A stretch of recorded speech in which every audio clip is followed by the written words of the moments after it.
What's going on, everybody? Welcome back to the Passive Tree Podcast, a podcast dedicated to talking about life, Path of Exile 2, and everything in between. I'm your host, Blaze, and tonight on episode 19, we are joined by an ARPG content creator and enjoyer. It's none other than YungYdocs. Welcome on, and how the heck are you doing, man? Incredible. First of all, I just want to say thank you so much for having me on. What an incredible podcast that Blazeworks TV has provided for the community. Oh, look at this guy. What a professional. Give it up for Blazeworks first, guys. Well, usually the glazing section goes at the end of the podcast, but we can start it now if you want. You know, keep it going. Keep it going. Yeah. I mean, the guy's aunt is a dentist. I mean, look at that smile. The pearly whites are in full effect. I've never seen a smile greater than that. That's all I got. Yeah, thank you very much, bro. Yeah, it's an honor to have you on. I mean, I only came to kind of find out about you in like the recent last couple months. It was really that state of ARPG in 2025 video where I watched that and I was like, oh my god, like this guy is on another level when it comes to the editing, sound effects, you know, all of the assets that you use and all that kind of stuff. So I have to, compliment you as well. Your content is terrific. It's really stood out to me as sort of like really above and beyond in terms of all the content that I've, taken in. And I watch a lot of YouTube, man. So hats off to you, brother. You're crushing it as well. All right, guys. So just so we're aware here for the listeners, there's going to be a little bit of a jump here, guys. His fire alarm has gone off multiple times now. And so we have cut to where the fire alarm is now off and we will resume chatting. Sorry about that, guys. You're just so hot, bro. It's crazy. You're just setting off the alarm. I guess so, dude. Wouldn't be the first time. Yeah, man. So here, let's get into some sort of general questions as I do at the beginning of a podcast. I know this has already been a sort of unhinged episode, so hope y'all are gonna enjoy this one. It's gonna be great. So yeah, man, when did you start gaming, bro? Give me the story behind that. Blaze, I started my gaming career on pavement and asphalt with a stick of chalk and a dream. You ever heard of a game called hopscotch? Very competitive at a young age. Yes, sir. Hopscotch. Okay. No, man. Dude, the first game I ever played, I think, was Superman on the Sega Genesis. And that was actually the first time I ever touched a video game to my knowledge. I think I had like a racing game on there, wrestling. And then I must have been maybe like 3 or 4 years old because I had an older brother. So he was already kind of into it too. He fell out of it. And that's when I started the PC gaming because my neighbors moved into my arena court. I lived in a cul-de-sac in California. And this family moved in and they were like super, super omega nerds. Magic the Gathering, Dungeons and Dragons. And their dad was like an IT guy. So he had like a bunch of computers in his house. I befriended these kids really quick. They were the only other white kids on the block. Until then, I was the only white kid in the neighborhood. And so I got to know them. And long story short, all those PCs introduced me. That family is the sole purpose and reason why I've played games like Diablo 2, Counter-Strike, Team Fortress, Final Fantasy 11, World of Warcraft. Everything I play today, I could probably give it up to them because until then, I was just a console player. Nintendo 64, had the Game Boy Advance, that type of thing. But at 5, I started playing PC and I never looked back. Like I stopped consoles already. I was already PC gaming heavy. And your boy was a little prodigy on the old D2. So that's amazing. Shout out to the family that moved in. That's a very interesting. So after you spent probably an unreasonable amount of time at their house and your parents were probably like, Doc, why aren't you home for dinner anymore? What are you doing over at the neighbor's house constantly? How long did it take for you to convince them to get you a computer or get like a home computer at your house? Oh, that's a good question, dude. We had a family computer, dude, but my family was very dysfunctional, so they weren't too concerned about where I was. And most of the time I was actually using their home as an escape. This is not to get too deep, but I definitely used my neighbor's house as an escape. So that's why I think gaming for me even became more important and a huge contributing factor to my peace as a young kid. So going over to their house was a daily occurrence, and they're my best friend. They're my brothers today. I just moved away from Savannah, Georgia, not too long ago, where I was living with who I consider him my brother now, but the kid that I met all those years ago. Um, we're like this today, to this day, and we've played every single game, by the way, together. Like, there's not a single game that I've played that he hasn't played with me. You know what I mean? So it's been awesome, dude. Yeah, that family, I owe them a lot, and I love them, dude. They're basically like, they are my family. So for sure. Yeah, that's super cool. I was actually going to ask you as a follow-up question if you like kept in touch with them at any point. So it's awesome to hear that like not only have you kept in touch with them, but like you've probably grown like even closer over the years to the point where you're now like sharing a space together and stuff like that. And you're allowed and fully permitted to get as deep as you want to. I will go a step further and say like I think we've all found some sort of escape with video games. I think that's just a part of like immersing yourself in these like worlds, you know, especially playing stuff like MMOs or, you know, all of these different games. Like it is a way for us to kind of get out of the crap, out of the shit, out of our lives and just like, you know, focus in, get on that flow state of like just enjoyment and whatever. So it's a special thing, video games. And yeah, it's helped me a lot with that as well, for sure. Yeah, escaping reality for sure. Definitely. So what other games sort of like stuck out to you from your childhood? Could you just maybe list off a couple that you like have really impacted your life and you look back on fondly? Hmm. I thought about this question earlier because I've watched most of the episodes on your podcast, and I've like listened to everybody else's answers, and I don't think I remember anybody mentioning Final Fantasy 11. And I want to bring this one up because that was my first proper introduction to not only an MMO, but being at an age where I could actually kind of comprehend everything and be decent at the game. Until then, I'd been playing like Team Fortress with my brothers, Diablo 2, and I was okay, right? You know, those games are pretty streamlined and pretty easy to like pick up and understand for the most part. But you got to remember, I was like 5 years old, you know, when I'm playing D2. And so I still had a lot to learn. But Final Fantasy 11 was interesting because that family that I mentioned, they all played. So like mom, dad, aunt, uncle, cousins, like the guild name or the link shell, as they call it on Final Fantasy 11, was called Eternal Legacy. And I believe we were on the Fenrir server. So I don't know if anybody will be watching this on YouTube or live, but shout outs to Fenrir. And yeah, man, I mean, it was an experience for me, you know, to get lost in that world, right? Like a unexplored, untapped potential, don't know what's out there. I'm just a kid, so my imagination is huge. Even now as an adult, I still have a really big imagination.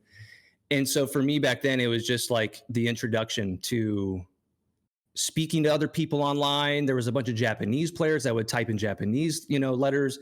And it was just a very interesting, odd experience. But that was me, you know, meeting people online, creating relationships.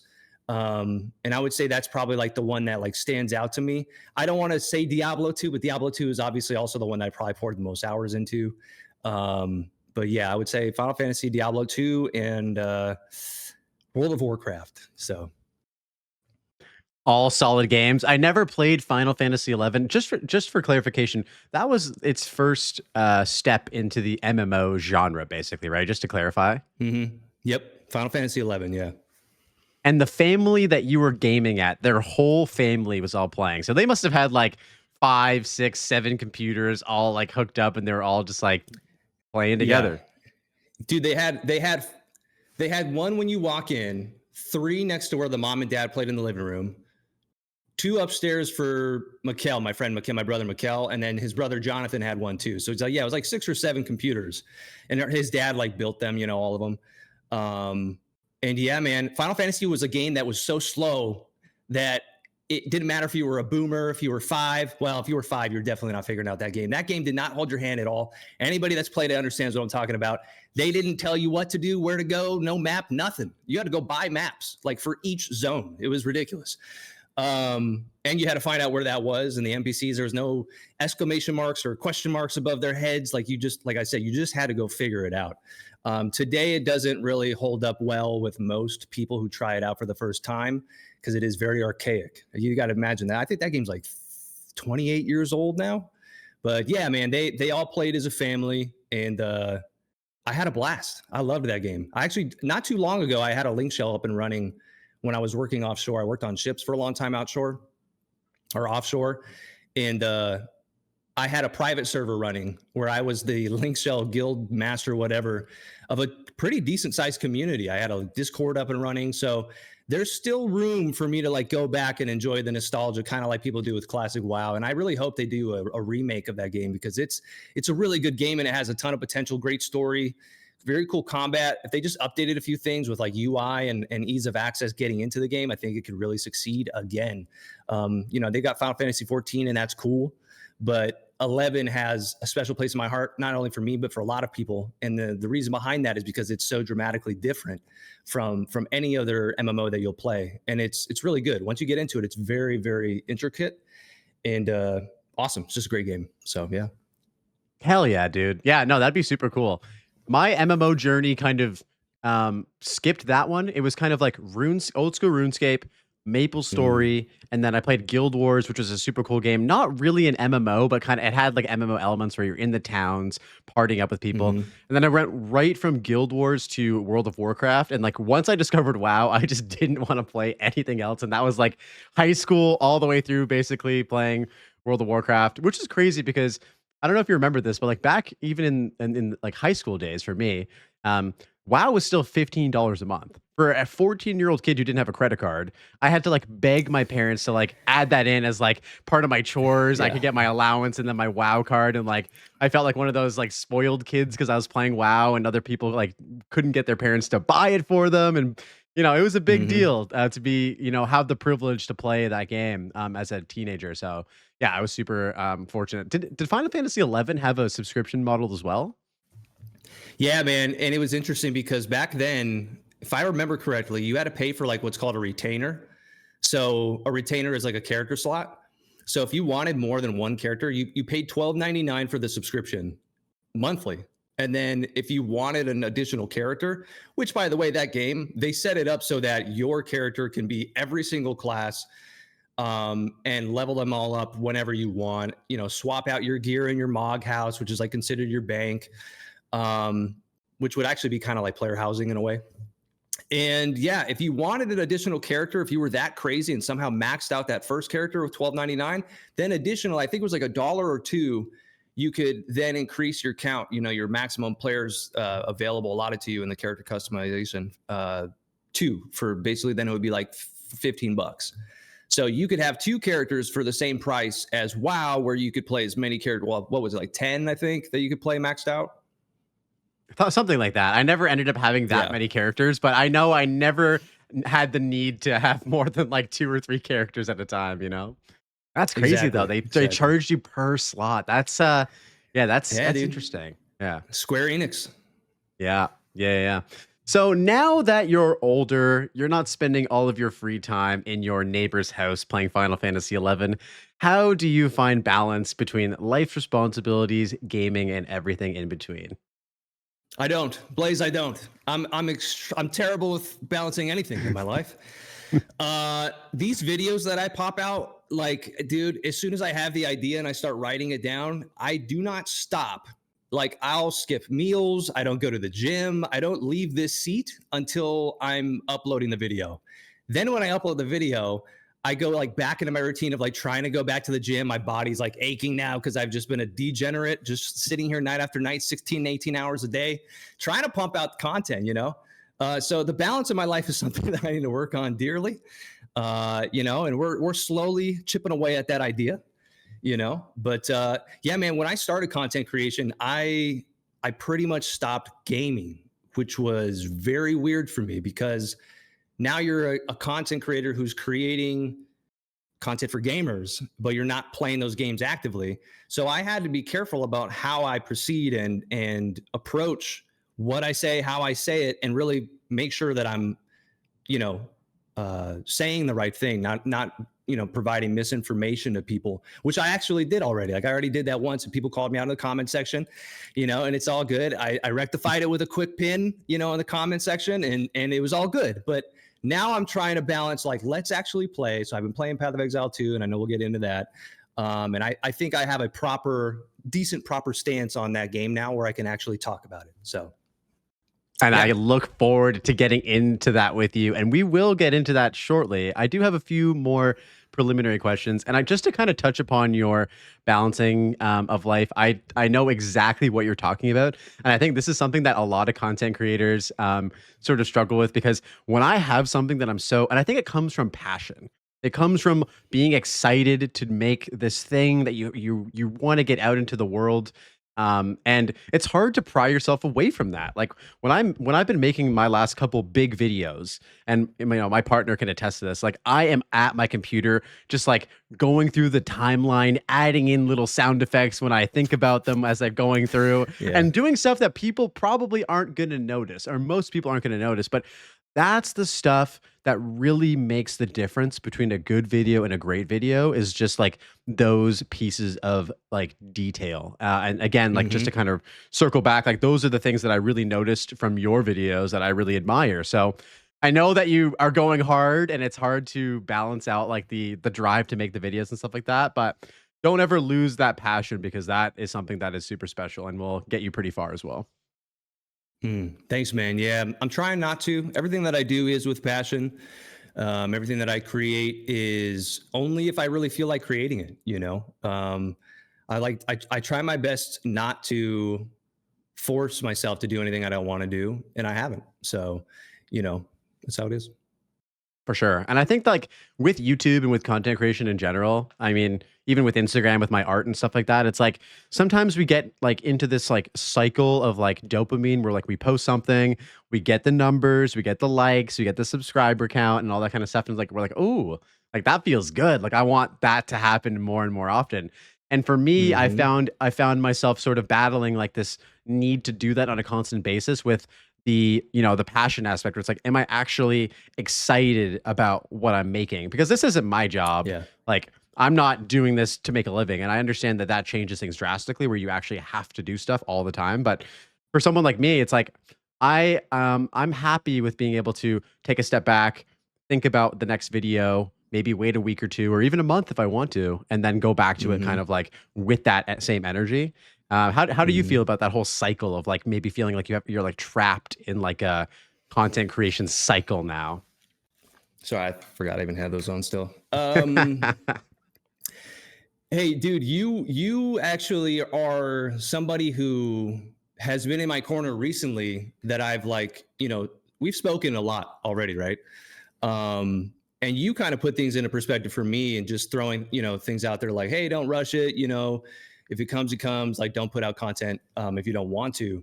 And I think there's this not misconception, but a lot of people on the internet, on Reddit, YouTubers will say, like, you have to pump out content, weekly uploads, remain consistent. And for me, dude, I'm just not about that, dude. Like, I'm not going to pump out shit just for the sake of pumping it out, because then it's not going to be up to my personal standard. I was the same way with streaming. Like, when I wanted to stream, I wanted to set a certain standard just for myself. It has nothing to do even with the audience. It's just I know what I like to see. So I don't want to portray something that is less than my own personal standard. And so the same thing applies to my YouTube channel, where it's like, man, the content that I put out has to be at a certain type of quality. And not everybody has to do this. It works out for a lot of people to just have a really low end, webcam. There's nothing wrong with that. And I'm happy for people that have that success, where they can just turn on a camera and just start talking or playing a game, and, whatever, the quality isn't there, but their personality is kind of what shines through and makes them successful. And that's very important too. Um, what was the initial question? Say it again. Ask me again. I think no, I think you're on topic. I was just asking like, and I think you were building on this, right? Where it's like, I think what you're Mm-hmm. trying to say is that, the cycle is different for everybody, and based Mm-hmm. on sort of the amount of like effort that these videos take, which is probably like a tremendous amount, like in the like tens or hundreds of hours in some cases, like it doesn't really allow for like very frequent uploads. I think is that I may be sort of paraphrasing here, but I think that that's what kind of what you were getting at, right? Yeah. Yeah, I think my style, like I said, like some of my videos, dude, I had one video that took me 450 hours. So, I mean, imagine 450 hours in a video game, right? Like that would be awesome. But I'm applying that to a single individual video. Now, mind you, that's a 2-hour documentary, but um, most of my content, and this as a content creator, the editing process, no matter how fast you are with keybinds and this and that, the back like work that you have to do to search the perfect song, the sound effect, finding one that sounds good and like matches up with everything, it just takes time. There's nothing you can do to rush that process. Other people have teams. It's just your boy Young YDoc out here doing everything, right? I don't have anybody in my corner except for my beautiful wife.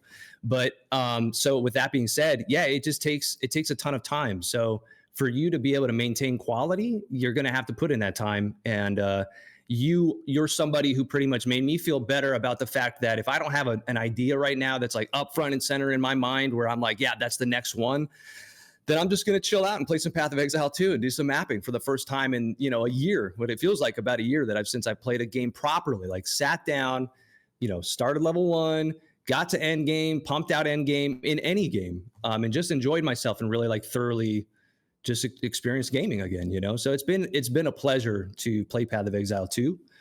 And yeah, that's it. That's amazing. Yeah, I think that like, and with that experience of actually gaming, I mean, we're making video game content. At some point, you do have to actually sit down and play the games. And I think that's important. And I think that actually will help like spark ideas as well. I'm sure that while you've been playing through PoE 2, you're probably thinking like, what?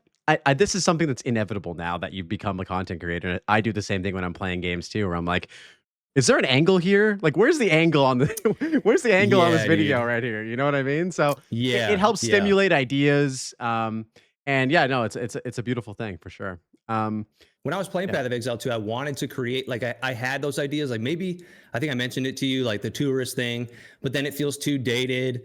But realistically, I'm like, well, if I'm putting all these hours into Path of Exile 2, shouldn't I try to come up with something? And right now, the only thing I can really think of is like my thoughts from like I would say I'm like considered casual, but I have been a veteran in some of the most like demanding games too. So I know how it feels to be both a casual and a sweat lord, pushing 2,800, 3,200 in Gladiator rating for World of Warcraft, right? In Arena. So I know what both sides feel like. And so I'm curious, maybe I'll do like a casual take, my thoughts on Path of Exile 2 and try to make it my interesting twist. So we'll see. Yeah, for sure. And I'd definitely love to see that. And I think that is, again, we always talk about this when it comes to content. It's like, it sucks that things have to be topical, but timing is so important for certain like subject matters of videos. And I think there's a lot of people out there looking for PoE 2 content right now, and especially your take on it. I always say that, especially within the ARPG space in terms of content, there's not a lot of people that do, your style, where it's like, you got the, beautiful like transitions, sound effects, assets on screen. It's something that I think personally we could use a lot more of within the content sphere. And I get it. It's like what you said.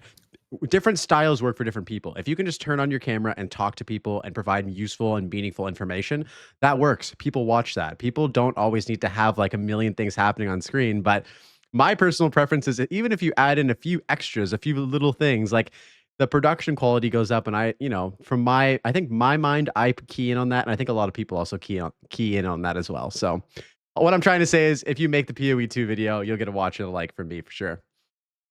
Yeah, you do a good job with like adding in sound effects. And sound effects for me, it's like you kind of have to be in the know still. Like when you get out of high school and they like, people start becoming old heads like unks. And like you don't really know what the kids are listening to these days. You don't know what sound or meme is like up to par right now, right? Like what's the current trending stuff going on?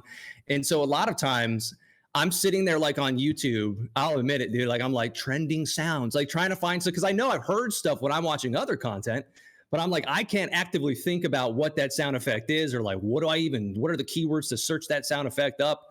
And sometimes I find myself editing and I'm like, man, do I need to go through this and add more stuff, or am I just like trying too hard now? And you got to find that balance where it's like, sometimes it's too much, Yeah, I think that over time, I've sort of like established a pretty significant library of sound effects, and you just keep adding to them over time. And for me, it's not necessarily like what's like a trending sound. I mean, of course, there's always going to be like those like classic meme, sound effects and stuff like that. But for me, it all comes from video games. Like, for instance, when I just did the hardcore death montage, I thought about like what were funny sounds to people dying to. And one of my favorite sound effects of like any like death in a game is the baseball bat from Super Smash Brothers hitting a home run and knocking someone off the stage. Like that, like Yeah, ping, yeah, and just yeah, someone flying out of the yeah. screen. Like that is a classic that will never die as well. So, you kind of have to dig within your own like, repertoire of like, impactful stuff and kind of pull out stuff from there. And like I think that that will just add more like individual personality to the videos as well. Yeah, and Smash Brothers has some really good sound effects, some good music. So yeah, that's a good one to call back to and use for sure. For sure. So I wanted to ask you. So your videos, as I mentioned before, immediately grabbed my attention for the things that I've said, the editing, the funny, jokes and stuff like that. How would you Mhm. personally describe your content to somebody who hasn't watched it before? And where do you find inspiration or influence from other creators? At this point, you're also fully allowed to shout out people that you're inspired by with this question's answer. My only inspiration is Blazeworks TV. If you've heard of him, he's a great guy. Oh my God, bro. Um, Thank you. the yeah, dude. Um, the best way I could describe my content is a kids show, a stand-up comedy kids show for adults. I really like stand-up comedy, and I like approaching my videos. Like, as you can see, I'm never like sitting down in my videos. I'm always standing up, and it kind of gives me the feeling as if I have the audience in front of me and I'm on stage, and I'm providing that content to them, to an audience, like open mic. I love stand-up comedy, and ultimately, dude, what I'd like to do is bring like laughter to my content. I want people to be entertained and gain some kind of information, but my ultimate goal is like to throw in comedy, because I believe comedy and laughter are such like a potent, powerful feeling. When somebody's laughing, they're genuinely happy, even if for like a fraction of a second. In that moment when they're laughing, they're actually happy. And I think I was robbed of that for many years of my life. So like that coping mechanism turned into like me always trying to be the class clown growing up, making other people laugh. Like I always wanted to see other people laugh because I low key was like dying inside. Not to get depressing. I don't feel that way now, but that's just stayed with me now because I just love dark humor. I love comedy. I love to make people laugh. I enjoy that feeling. So that's the most important thing for me to bring into my content even before like information. But I approach it with the idea that ultimately, in order to get bigger on YouTube, you have to provide some level of knowledge, information, education, whatever it is about the topic that you're talking about, because otherwise people aren't going to be as invested or want to listen until they start to kind of get to know you more. And then I think you begin to have more of a lax effect on your community and your audience, where they're kind of open to you pumping out these jokes more now because they're used to who you are and like expect that from you. And so, yeah, I think it's just a stand-up comedy kid show. As far as inspiration goes, dude, I thought about this one already. I don't think there's a single individual that I can name except for maybe Mega 64. And the reason why I say that is because when YouTube was in its infancy stages, like 19, almost 20 years ago, Mega 64, Rocco Botte, he was the creator of Mega 64. And these guys, he played a lot of games, like console games and stuff, and would like do these like funny skits. And if you've seen my what your ARPG video says about you, that skit of me like out there with the spear and like the little like workout, get up in the park, I think is kind of like pulling from that inspiration. It's not directly like I'm thinking about them, but I think just subconsciously, I think as a whole, YouTube and just the amount of YouTube videos that I've watched in my life while playing WoW and all these different games, just always being up, night owl, watching all this stuff. I think collectively as a whole, YouTube is pretty much my inspiration. TV shows, movies. But if there was like a specific group, maybe Rocco Botte from Mega 64 and all those guys. Yeah. I love that answer. And yeah, as you mentioned, and I think it's in your like YouTube profile that you made your account like when you were like in high school or something like that. So you've been seeing sort of Yeah. how YouTube has changed over the Mm-hmm. years, over the many years. And I feel like $100. content has really, really changed a lot, especially with our own like personal interest in what we're watching. Like, did you ever watch a channel called like Rocket Jump? It was like Freddie Wong, I believe his name was. If I will send this to you down the road. Rocket jump. It was like OG kind of gamer inspired comedy skits. And it was kind of during the same era as like Epic Mealtime. If you guys remember, you know, that classic like YouTube channel where the guys used to make crazy food. I recognize this guy. Yeah, I know Yeah. who he is. Yeah. Like I used to look up to this guy's stuff so much because it was unlike any Wow. content I'd ever seen before. It was like professional, almost like TV or movie grade comedy skits, Right. but it all revolved around like gaming. And then he actually came out with a little short miniseries show called Video Game High School. And it was just, Mm. again, it was just terrific. Oh my God. Yeah. I got to go back and watch that stuff because it was just such a pleasure to watch in terms of inspiring stuff. Yeah, you just unlocked a memory in my memory bank. I totally forgot about that guy, but yeah, you're right. He had a lot of like green screen effects, and there's people in the YouTube community that were like the first people to be doing that, right? And back then, you have to think about the technology that they had made a lot of those things a lot more difficult than they are today. I think things have been streamlined for us exponentially, and we've been able to take full advantage. I've been able to take full advantage of it. I have no background really in like content creation, and I started technically I was uploading videos on my YouTube channel in 2011, but those were like hiking videos on a really shitty like HD flip cam or something. And then in 2016, I tried vlogging, and I was living in Southern California, Palm Springs.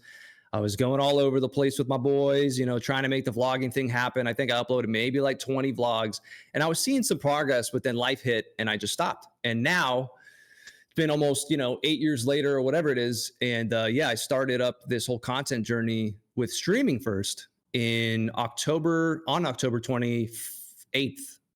Yeah, October 28th. That's when I officially started content creation. It was with streaming. My wife and I did a pumpkin carving stream live. I made like cocktails on stream because I bartended for many years.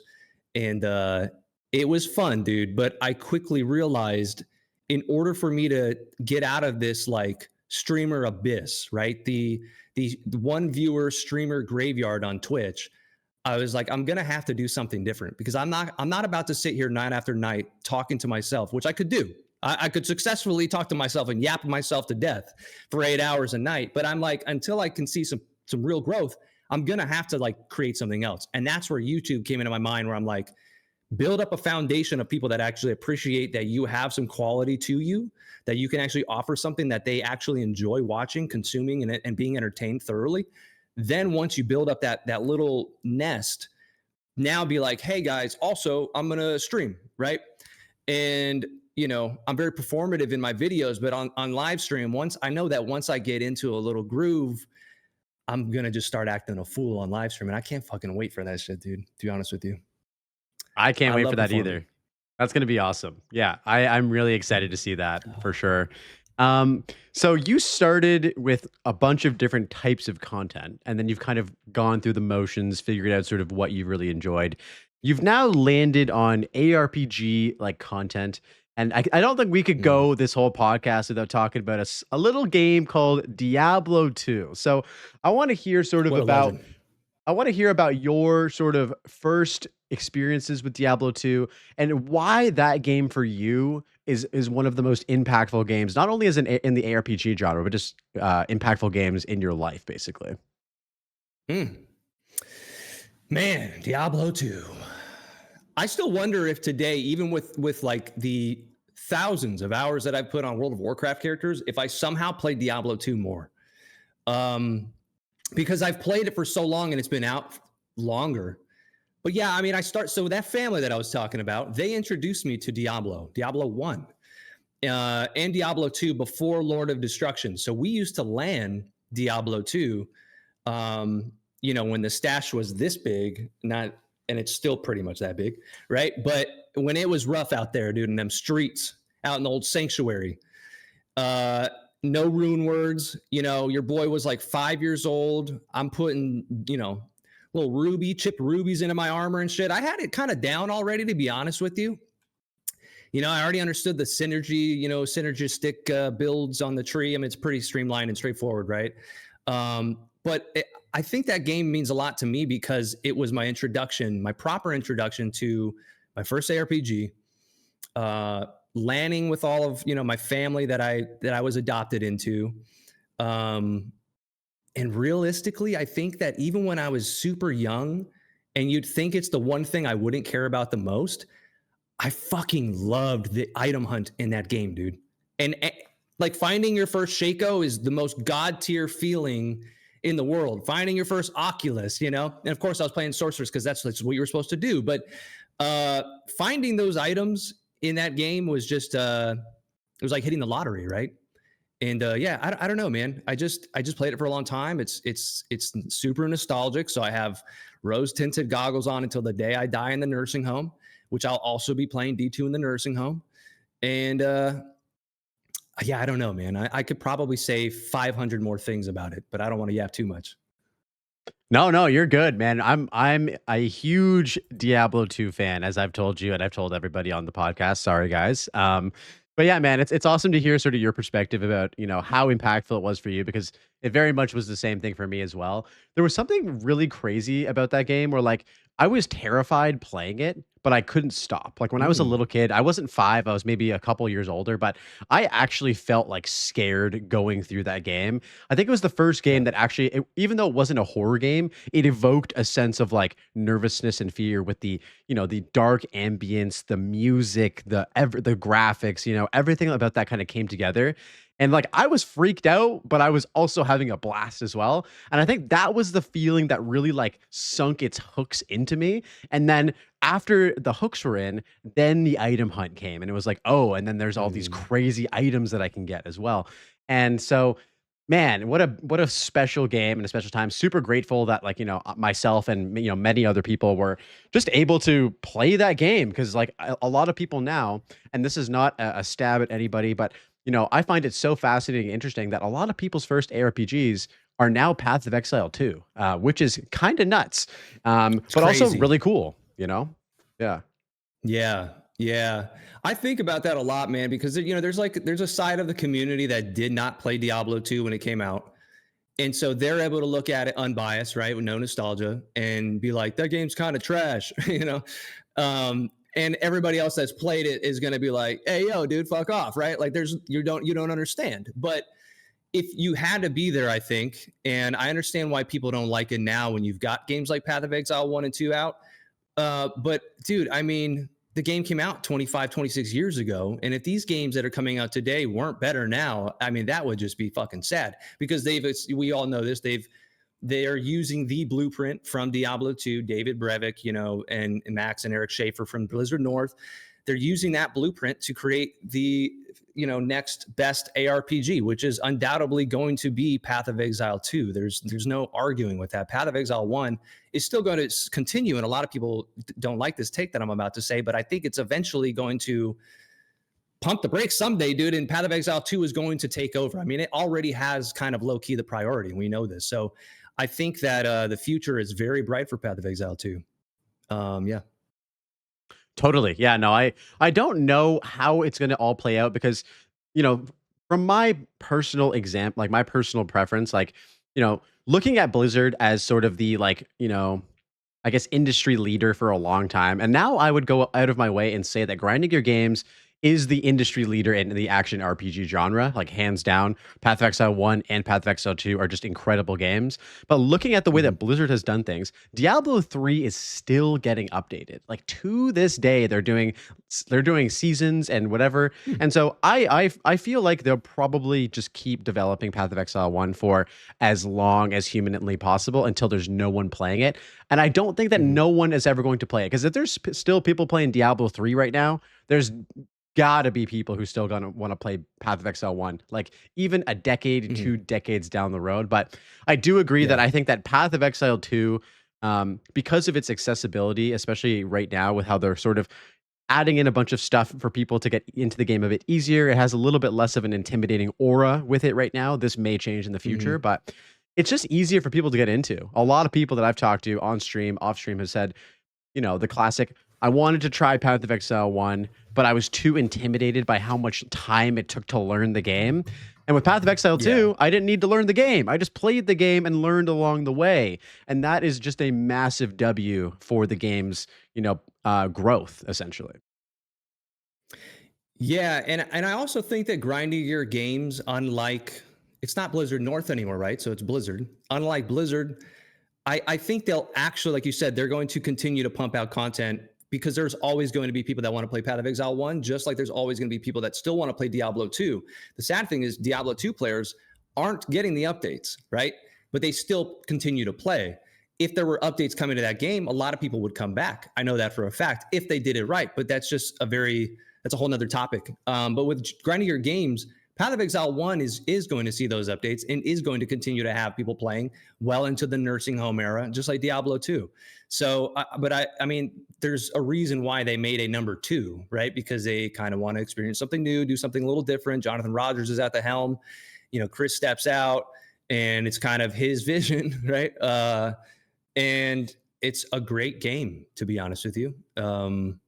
I also, when we get into it more, I think I look at games a little bit differently than what like the loud minority online, the way they look at it. But I understand their version of how they perceive things, and we'll get into that more. Absolutely. One thing to add, just sort of as an off the cuff question that I just thought of right now, especially with the sort of talk about Diablo 2 not getting updates, if there was just a patch that came out tomorrow for Diablo 2 that could introduce any changes to the game for the better, what would you say they should put in that game that would, be awesome in your perspective? Hold on, dude. Do you have like 45 minutes to talk about what we can add in Diablo 2? Because we can start writing it down. I've got my notepad here, dude. We can fucking stash tabs would be a fantastic start. Can I get a little extra room in this bitch? Jesus Christ. They tried it already once, but it didn't translate very well. We're still getting filled up, right? I don't know. Maybe stacking runes would be sick. That'd be a fantastic step forward. Dude, there's just so many things. I think item filter, balancing the classes, making builds more, accessible and like viable. Continuation of the story would be really cool. A proper end game would be sick. There's so many things that they could do with that game, and you already know this, but I think that's my priority. Would actually be, and I would love more than anything. Actually, I would love a Grail tab, a tab that like has the items icon. And you can like hover over it and see that you haven't got it yet. And once you find a Shaco, you can like put the Shaco in there. And it like checks it off. I would love for them to have a tab that like keeps tab of all of the shit that you found for your Grail. That way you know what you're searching for. Like maybe it'll give you clues or hints on like where you should go to find it. It'll never happen. But that's like something that I would actually love to see. Essentially all the things they have in Path of Exile too. Yeah, dude, that's what I'm saying. That's why it's outdated, dude. Yeah, there's nothing we can do about it. I know what you mean though. Like, here's the thing. So someone in the chat is saying that Project Diablo 2, I'm not sure if you've played it or heard of it, but it's essentially for people who are listening at home. It's a, private client of Diablo 2 that's been updated by, the community to include a lot of these quality of life updates and stuff like that. And it literally is the like perfect way to, that like, that I would have envisioned Blizzard North just if they had kept updating it. They've added like an actual end game with like mapping that it's inspired by, Path of Exile and, all of these beautiful, quality of life changes, the stash tabs, man. Like, in a game where you just want to collect all the items in the world, how could they have thought that like, a 10 by 10 grid was enough like room to keep all your shit in, But yeah, so like shout out to the Project Diablo 2 team for actually doing like a really proper job of like updating the game while not actually changing the game in any really way, just adding to it. And it's, if you're looking for a real Diablo 2 experience with sort of more quality of life stuff, that's the spot. Unfortunately, it's not compatible with D2R. So you're going to have to go back to those beautiful sprite work, pixel artwork, which for me, I like to look at, but I know for a lot of people, especially a lot of younger audiences, that is like the biggest deterring factor from playing Diablo 2 now, where it's like, I have a crazy nice monitor and I don't want to look at a game that's 25 years old.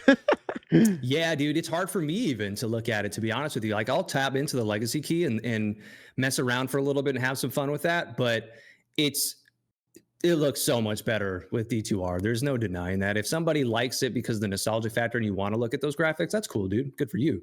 But yeah, that is something that definitely deters me. Is I wish that they could bring that over. I've known about Project D2 for a long time, and I've even mentioned it in videos in the past, but I haven't touched it because I've been a stickler for a long time with anything that's like, and this is going to be like, people are going to be like, why? Any modded community type stuff, private servers, the idea that it's not official always for some reason rubbed me the wrong way. And I always wanted to be a part of the official server of where everyone's mostly at, like the hype, trendy place to be. As I'm getting older now, I'm way more open to the idea of private servers. A good example of this would be Turtle WoW. Like if Path of Exile 2 wasn't out right now with 0.3, I think I would actually be giving Turtle WoW a chance because it just looks awesome. It looks great. I loved Classic WoW. I loved Hardcore Classic. And Turtle WoW is like producing something that pretty much looks like it should be Blizzard standard, but Blizzard doesn't care, or they're not putting enough energy into it and they don't know what the fuck to do with it. And so they're essentially now, filing that RICO case against these guys in the UK or Russia or wherever they are with Turtle WoW, and trying to get them shut down because they're outperforming a $1 billion company, and it looks great. The graphics are improved. I mean, and it's like a small team that's getting that project done. So yeah, with Project D2, I should probably give it a shot by now. It's on my to-do list. But maybe it'll be higher in the priority list if they increase those graphics to D2R, make it a little more current. But we'll see, man. We'll see. That's a great reference to Turtle WoW. I feel like it's amazing what progress they can, a passionate, even small team of people who really care for the game can make like with Project Diablo 2 or with Turtle WoW. Both of those guys are killing it. It sucks to see that Blizzard's obviously not happy with Turtle WoW for very, shitty reasons. But Money. yeah, man, next time you get that hankering for some, some portal sound effects, some shrine sound effects, all that kind of good stuff, like maybe fire up Project Diablo 2. It might hit. And it might actually make you stick around just because there's a lot of stuff that you haven't experienced yet as well, even though the graphics may be hard to look at. You've played it before, right? Oh yeah, I played it. It's been around for a long time, dude. Like a long, long time. I don't know. I don't want to give an exact date because I don't know for sure, but at least like 6, 7, maybe 8 years or more at this point. Yeah, right. I've heard about it for a long time as well, and I've seen like they've done a great job. Like I've seen a lot of footage. They've done a great job with it, from what I can surmise. Forgot what I was going to say, but yeah. One thing I was going to ask you is, me being somebody who hasn't played that though, right? It's like I can stop Path of Exile 2 right now and go play that, but I don't know if that's something you'd recommend, Blaze. I mean, don't ask me what to do because I'm always going to say play hardcore solo self-found Path of Exile 2, and that's going to be my if I had a programmed response for what if you asked me what to do, I'd probably say that. But if you're not going to, you might have a grinding gear shirt on right now underneath that little overcoat of yours. I don't know. I don't yet, but hopefully I can get one of those soon because those are pretty sweet. But yeah, no, man, it's like, obviously just play whatever you're having fun playing. And I'm so happy that you've been having fun playing Path of Exile. So let's get into it, man. I had a couple of the questions. Maybe we can save those for sort of towards the end just to kind of close out. Still got lots of stuff to talk about here, guys. So, patch 0.3, you said it's your first time playing the game in a while, right? Like basically since it came out with 1.0, if I'm not mistaken. Give me sort of like your just general experience with the game after, the last couple weeks of playing it. Yeah, dude, check this out. When I first started playing Path of Exile 2, I don't think I'd been more hyped for an ARPG or a game in a long ass time. So when it came out, I was super, super excited. That and D4, sorry. Diablo 4 I was excited for, and we all know how that happened or how that resulted. Path of Exile 2, man, I started off with a warrior, and I ended it with a warrior for the initial launch and release. And a lot of people were crying, saying that like melee and warrior sucked, this and that. I mean, I got to like level 80. I did endgame maps. I couldn't push very far, and I got kind of burnt out with Path of Exile the first time around. But I was playing warrior. So every single boss fight that I did, anybody that played warrior knows this. It was a severe challenge. It was an actual challenge. You had to follow all the mechanics. You had to know what the boss was doing. You're dodge rolling to save your life. I don't think my finger ever stopped hitting that fucking roll. And you're just like, you'd roll, hit, roll, hit, roll, hit. And I got so good at that I started doing that again in 0.3. And it's kind of like fun because I've gotten so good at just dodging everything. So I'll have like in the beginning of the leveling process, when you like go into like, I think it's like Grellwood or the third or fourth zone, and they're like starting to like, you know, shoot out like splinters at you and shit. I've got like 50 mobs around me, but I'm like dodging everything, like hitting one at a time and then like dodging one at a time. And I'll just slowly circle around and just chip away at this fucking group. And then at the end, they're all dead. And I didn't get hit once. And it's like, this is not how the game is supposed to be played, I don't think. Although that might be the vision, right? But like from most people, if they were watching that on a stream, they'd be like, Jesus, this guy sucks. And that was like, I still do it. Like I'll sometimes like have an abyss pop up on me and like one mob will like be in the back that survived. And like while my totems are popping off in the front of me, I'll be like, I'll come back and be like, what's up, dog? And I'll just like start swinging on that fool, just basic attack. And I have fun with it. I'm like dodging it shit. There's like a whole war going on behind me, but I'm like hanging out with this one mob, you know, and I try to make fun with it, dude. But ultimately, this time around, completely different experience, right? I skipped 0.2, Dawn of the Hunt. The mixed reviews into like almost like poor or like negative reviews on Steam kind of like kept me at bay. I felt like because there wasn't any like included content and story-wise, campaign-wise, it deterred me from wanting to play because I'm like, well, I'm not going to play the same exact game and go through all that like that slog campaign having to do Cruel Acts again. So I had it in my mind that I was going to go through the same experience again, slogging through it. Well, 0.3 comes around. I'm happy they released Act 4.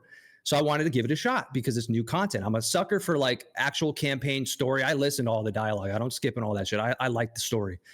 And so I love seeing new biomes and creatures. And this build that I have with the totems, it started out like pretty simple. I was like, I'm going to do something different. I'm going to go against what I usually want to do, which is like big mace, big bonk, just hit them. That's it, right? Everything blows up. This time I tried the totems. And at first I was like, I was this close to just going back to like reverting back to my old ways. And then I got like speed increase on laying the totem down. And I got some gear. And then like the fissure started popping off. And I'm like reading through all the path of building and like seeing how you can like integrate your totems to do better and have more HP and attack faster and like all this shit, right? The more you read, the more you learn. And so it quickly became me deleting every single boss in seconds. The entire campaign was like, what the fuck is this? I was actually like laughing to myself. Nobody's watching me. I'm like laughing with my jaw open, like watching the HP just go, like, what the fuck is going on? So I'm like, they must have buffed Warrior or something, right? And it's been like that the entire time. I'm in tier 9 maps right now, and I'm still having no difficulties, although I do get one-shotted occasionally if I'm not careful. But other than that, dude, it's just been like, I've just been blasting the fuck out of maps, and I didn't think I was going to make it that far. My screen, I can't see anything going on, and that's the only reason why I died, because there's so much fucking fire and chaos and explosions. I'm going to have to mute that on my stream because there's no way anybody's going to stick around for that shit. And it's just, I love it, but it's a lot. And so occasionally there's something on the floor that I just can't see, and then it blows me up and, you know, I die. But other than that, dude, it's been a blast. I'm slowly starting to get like the idea of like what's good, what's not.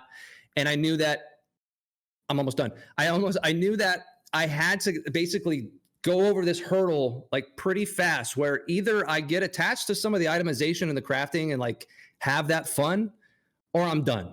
I got to maps. What am I doing? Chasing higher numbers? That's kind of how it feels for me a lot of times. Like if there's nothing new in the campaign, biomes, different creatures to see, I like exploration. And if that's not there anymore, it's like, what am I really doing now? Now I'm just chasing higher numbers.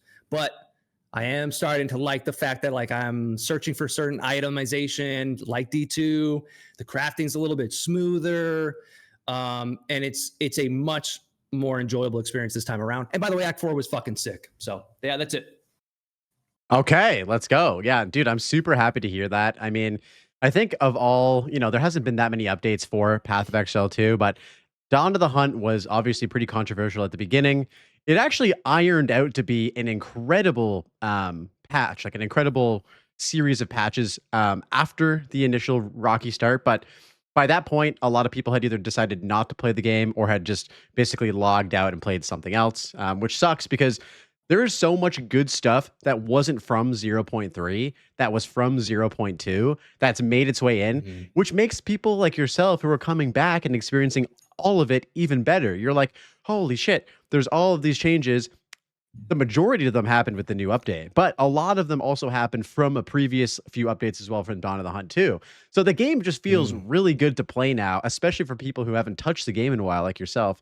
I have to ask, for the build that you've made, I'm assuming it's like a kind of a volcanic fissure. You got the totems going off and stuff like that. You got lava exploding all over the ground.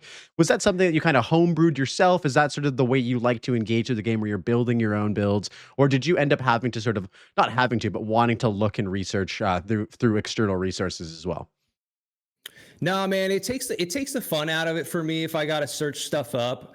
So I'll spend like I so what happened for me is I was playing Bone Shatter, Rolling Slam, Bone Shatter, and that was pretty much it. That's all you need, right? You just got to trigger like the little, I forget what they call it, the little fucking thing that like allows you to use your next ability that then blows everything up. Um and like that was cool the first time around, but like I didn't want to do it again. And I started off with it, but it would take the fun out of it for me if I just was like, let me just catch some guy's build, right? So I was running into a slight wall, and I was like, dude, let me just sit here and like read the entire fucking thing. So I was like up in like the sorceress wizard. I don't play anything but warrior. I was like up here, like reading shit up there. I was like, do I go all the way up here, dude? And like, and I was just reading everything. And at first it was overwhelming, but as you start to like look at more stuff, you get familiarized. I spent literally like 6 hours, like pretty much throughout the whole day, just reading that thing. And then I went on Path of Building and I started like putting stuff together and like seeing how it would come together. And it was just basically like take it one step at a time. So as I was going through the campaign and trying the new skills, the way that I do it is like I've got one new like skill. So what's the thing that's going to help the most next? But be kind of aware of like where I'm going to, obviously. And yeah, it just became a thing where it's like once I noticed that the totems were doing well, like they were something I could throw out there. And then also the aftershocks with earthquake and all that stuff, you can see that things just like Diablo 2 with more reading, everything will start to synergize together. So I still have that in my mind from Diablo 2 to like look for stuff that synergize, like is synergistic.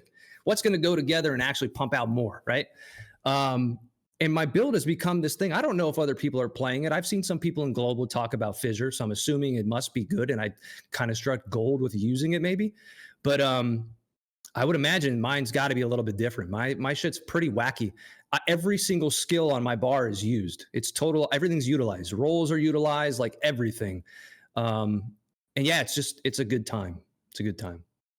It sounds very within the vision, which I love. And I also feel like you're playing the way that I would recommend every single person engage with the game. Like anytime someone comes into my stream or, leaves a comment or something like that, I get asked, what is a good way to start playing the game? And I Mm. always say, go in blind and just play the game and build your own build. If you hit a wall, there's no shame in finding external resources to help you get over that hurdle. But the feeling of discovery, which is something I think that you've kind of rediscovered through your experience in zero point 0.3, is probably the best feeling, especially when your build actually connects together. You see the Oof. damage actually building up, and it's like, I Mm. did this. Like, I built this together, and I discovered Yeah. all of these things. Like, it is a special, special feeling. And again, guys, there's Mhm. nothing wrong with following builds. I know a lot of people don't have 6 hours to read every single node on the passive tree. They just want to come home from work or whatever and play someone else's build. But if you have the time, it's a really, really good experience. And it actually teaches you a lot about the game, too. Did you find that you walked away from this experience, even though it's not over yet, feeling like you were a lot more knowledgeable about the way that the warrior works from when you started? Oh yeah, dude, 100%. Because you can when you're reading all this, you have to read all the other passive skills that you're not taking, right? So you can also see the other ideas for builds coming online as well. And like you said, when that moment when I first got a speed increase, I forget what the skill is called, but it's like a flat 20%, 25% skill increase to totem placement. When I started throwing those things down like fast. That was my only gripe that I was having with the build so far, was like, man, if I could throw those totems out a little bit faster. And I knew that was a skill. So I was like, how fast is it really going to be? Right? 25%, 20%, whatever it was. Dude, as soon as I got that, and then it was like, there's like more smaller ones underneath, like 16% or whatever. Dude, I was like firing those fucking things out. It was such a good feeling, dude. And then you connect with the fissure and the earthquake, and I'm like, holy shit. It felt good. It felt good to go from the prior Warrior experience, thinking I was going to go into this fucked up, slow ass campaign again as Warrior, rolling around for my life, to like pumping it out. And then like I could just turn around and look at my phone if I want, and then look up and be like, oh, the boss died. You know what I mean? Like, it was so sick, and it still is sick. I am hitting a slight wall though. I think it's just a gear thing, but we'll see what's up. Totally. And yeah, so let's talk about gear. So for the most part with 0.3, I mean, you know, we talked about a lot of the big additions, you know, the campaign update with, you know, Act 4 and the interludes, and, you know, trading, the new revised trading system, sprinting as well, which I'm sure you've been using to kind of amp up your playthrough as well. I'm a fucking sprint king, dog. Sorry. No, you're good. You're good. One of the major things, and I think because I'm an SSF player, y'all know what I'm going to say. Crafting is here, boys. We have been eating breadcrumbs when it comes to crafting, and now GGG has just given us a basically fully deterministic buffet of ways to craft gear and stuff like that. So, Doc, tell me, how much have you crafted so far, and what has your experiences been with the various forms of crafting that we've done that we have available in 0.3? Listen, dude, as a tourist, I don't know what the fuck is going on with crafting. I'm here to tell you, I think I've been doing it and thinking I'm not doing it. Like thinking, is there more? Like, what am I missing? What do all these people know that I don't know? The only thing I'm not taking advantage of is like going into the well and getting what I'm assuming is probably more than I could get with just like slamming currency on my items. But I'm a currency whore. So I haven't messed with shards. I get the item. I see that it's like a decent base, or it's already gold with like 3 or 4, what do they call affixes. I throw that fucking thing in the center for good luck. You know, you could just drag it over to the inventory. I throw it in the center for good luck. And then I just pump exalts on that bitch, dude. I've got so much of the other currency available to me, Val Orbs, Chaos Orbs, all that shit. I exalt, and just pump it out until I run out. And then I probably throw away 95% of the shit that I make. But it makes it rewarding when you do find something and you do pump that out. Like, let's say you find boots and they're fucking amazing, and then you somehow slam 30% movement speed and it's the thing you needed. That's an insane feeling. Now, I just want to say, coming from Diablo 2, I have, and any gaming in general, I hate crafting. I fucking hate it in World of Warcraft. I hate it in Final Fantasy. I'm not a crafter. I want to go kill something and have the item drop. I want to unidentify that shit and it be the most insanely godly item I've ever seen in my life. That's what I want, okay? And if it doesn't drop like that, I don't want it. Fuck crafting. I don't want to go back to my stash and have to dig through a bunch of shit and throw stuff at it and be like, ah, fuck, it sucks. Let me disenchant this now. Fuck it. Let's find something on the floor like old school D2 veterans would and unidentify that shit.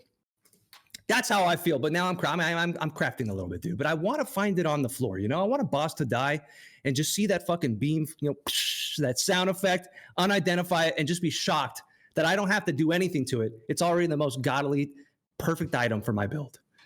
And it's happened. It has happened.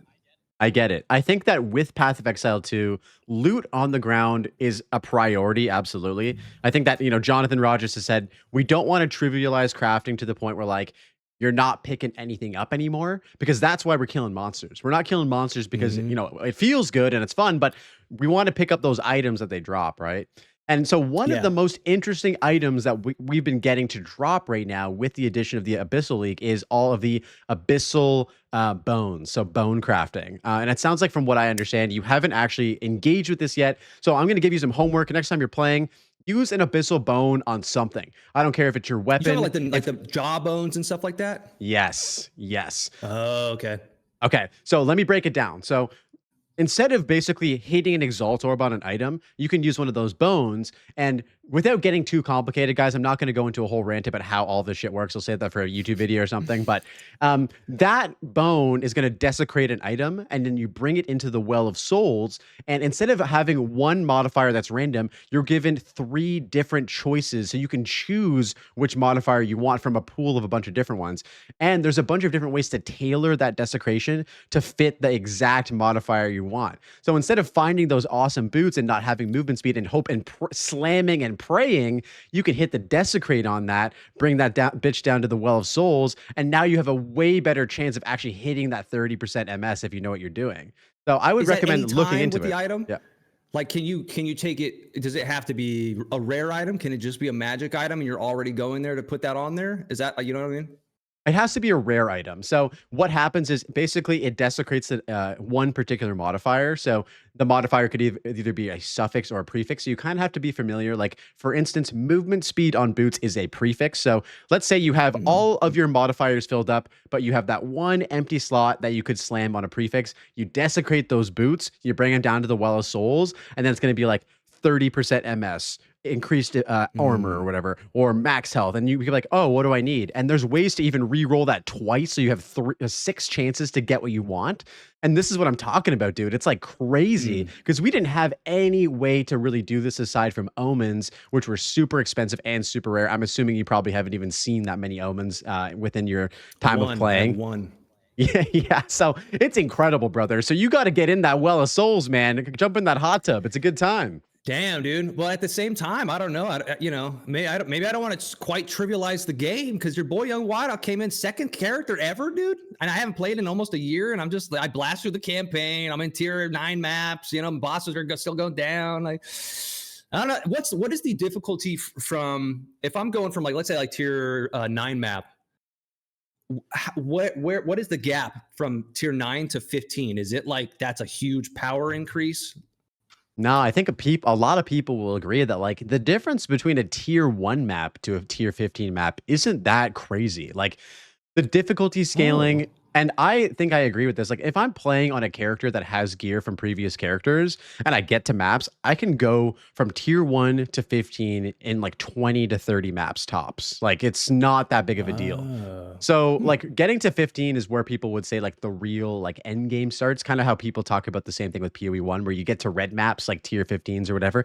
And that's where like the actual like game begins, because you're finding these items on the ground that are level 82 base. So that is the highest base level for items, and those can have the best rolls on modifiers, like the 35% MS boots and the really juicy physical damage rolls on maces and all that kind of shit. So that's kind of where you want to end up. And I honestly feel like if you're comfortable right now with your character, just get to 15 and see how it goes. And then if you're struggling, then start desecrating stuff. Yeah, I think the only thing I'll struggle with is probably just like the random one shots, you know, from the abyss the mobs. Defenses. Everything else is super easy. Like, it's just the abyss mobs that'll chunk my health to 0 out of nowhere, like almost 0. Like I almost get one-shotted every map, but the way that my build works right now is those totems attack so fast, and I have life leech. I incorporated life leech on my gear to like ensure that I have that on a few different things, either through hitting or when they like die, I get life back. So the leech that I have keeps me alive. And when I said earlier that I'm a sprint king, hopefully I'll stream soon. When I'm in a map, I'm sprinting the whole time, baby. I'm even sprinting past mobs that like you think they're almost gonna catch your boy YungYdocs slipping, but I'm like fucking you know what I mean? Like I'm sprinting through that fucking thing, dude. And when you get to a pack of mobs, all you got to do, if you really think like, oh, I think these guys are gonna catch me slipping, you just roll, right? And then I slam those totems down. I've got 3 totems up in like less than a second. And now I'm just fissuring out, and all my HP's coming back. So I constantly am putting myself in peril, almost getting one shot constantly. Like, everybody that watched my stream their fucking heart rate's gonna be up like this. Like, is he gonna die right now? Oh no, he didn't die. Is he gonna die this time? Oh no, he didn't die. Because I'm just running into shit, dude. I run straight into the middle of the abyss mobs, throw that shit down as fast as I can, and right, fucking screens lighting up. I'm having an epileptic seizure in my chair, and then I come back to, and I'm like, oh, everything died. Thank God. Right. And it's a good time. So. Hell yeah. No, dude, I'm super happy to hear that you're enjoying the game. I mean, at the end of the day, like, the game is in the best state that it's ever been in, and it's so promising for the future. Like if this is sort of the trajectory that we're going to be getting with future patches, barring any like major fuck ups from GGG or major mistakes, like we're on track right now to see some like Path of Exile 2 is on track right now to be an insanely good game. And it's cool to hear that like your experience has been completely different than mine, and it's been completely different than everyone else playing. We're playing different builds, we're interacting with like crafting completely differently, but we're still enjoying ourselves and still having fun. And that's what matters most, Mhm. right? It appeals to a bunch Yep. of different types of players. Yourself is probably more, as we say, on the hardcore casual, where you've been gaming for a long time, but you're not playing that many ARPGs right now. For me, I'm an absolute Mhm. sweat lord playing hardcore Soul Southbound into the top 50 in the world. But we're both having a good time. You know what I mean? And we're both engaging with the game in our own different way. Yeah. I think that I could do hardcore solo self found if I wasn't playing a warrior. The thing is, I feel like there's probably like I would imagine 5% of the player base plays warrior if I had a guess, because I know last time that's what it was. And I feel like if I played a character that was ranged that popped off with DPS and damage, that I would be able to hang with the hardcore. It's just that with warrior, you're getting into you're in peril too often for it to actually work out, in my opinion. I mean, I know that there's guys that are probably doing it, hardcore solo self found. Probably there's some level 90 warriors out there that have made it happen. But for me, oh, did my video went out? For me, I just feel like warrior is just not. It's not a safe bet. Like you're asking to die. You're asking to not make it to the end game. You know? I'll tell you this much. You can't be sprinting around like you're on crack in hardcore solo self-found, because No, yeah, one of and I like those one of playing like those things that. is bad. Yeah, for sure. Right. But no, you're absolutely right. Like there are certain play styles that are definitely more beneficial for hardcore solo self-found. I mean, at range is always best because monsters that can't hit you can't kill you, unless they're shooting giant green laser beams at you from far away, like the abyssal monsters are. But yeah, I mean, it would be a funny. I think it'd be funny to see you stream that, just because you are so erratic with your movements and stuff like that. It would just be entertaining to see how far you can get, just as like a challenge to yourself. And you know, the audience here has definitely heard me talk about HCSSF with such high passion, and it does mean a lot to me, because I truly believe that it is the best way to play either SSF or HCSSF, just because of how it extends the progression time. So a lot of people will Mm. play the game a lot because it's so fun, get to the end of the game, beat everything, and then they're done. And then they're like, I'm burnt out. But in hardcore SSF, you know, you're just taking your time. You're playing through the game a little bit slower. You're progressing a little slower. And it extends that enjoyment, which is my favorite part about it. Yeah, and if you've noticed recently, like in recent years, I mean, this is the case for me. I don't know if everybody else can relate, but it feels like multiplayer is just not hitting the same as it used to. And when you've got this like streaming sphere going on where people are watching you, other people are also playing hardcore solo self found. They're posting like their videos and like clips online on YouTube. You're kind of getting your multiplayer effect from like chat, YouTube videos, because in game, like if you play Diablo 4 multiplayer, it's supposed to be like an MMO experience or whatever, but it's not. You don't talk to anybody, and this can also go into like retail WoW right now. When you dive into queue up for a dungeon, you get in there, nobody says a fucking thing. People are all you might sometimes load up, and 4 people in your party are already like to the first boss. You know what I mean? Like whatever. So people are just rushing that shit. Nobody talks to each other, and that's it. So multiplayer for me, like what am I going to do with that really that I couldn't do in solo self found? And that would just be like trading, just getting armor faster to, like you said, finish the game quicker and be on my way to my next game. So I'm not really interested in that myself. And for the first time, I'm like enjoying the solo effect. I also like that when you go back to your hideout, or like into town, that you can still see people like rolling around and stuff, running around to different NPCs. So you kind of feel like you're still in there. And then you've got global chat. So that's enough for me. I think it's ideal to play solo self found. Yeah, I think what you just said is a fantastic point about how like the multiplayer aspect of these games is kind of dying out. I mean, you know, we've Mm-hmm. talked a lot about classic WoW as a prime example. Like The addition of the group finder, for better or for worse, trivialized interaction between players to the point where, like, chat was popping. People were like whispering you, being like, yo, we need you to tank this dungeon. Can you like do it? Mhm. And finding these groups and all that kind of stuff. And like, as clunky as that experience was, it was a special time because players were actually like forced to have to use what they had available to them to, just get in touch with each other and play games with each other and like communicate. Yeah. And now we play these games that are multiplayer, and I'm very much a proprietor of this as well. But we're playing them by themselves in the company of other people. Like we have a guild that's HCSSF basically forward, but we're there as like a support group for each other. We talk to each other in guild chat and stuff, but we're not actually physically running around maps together and playing together. And yeah, no, I think that what you said is super interesting. Yeah.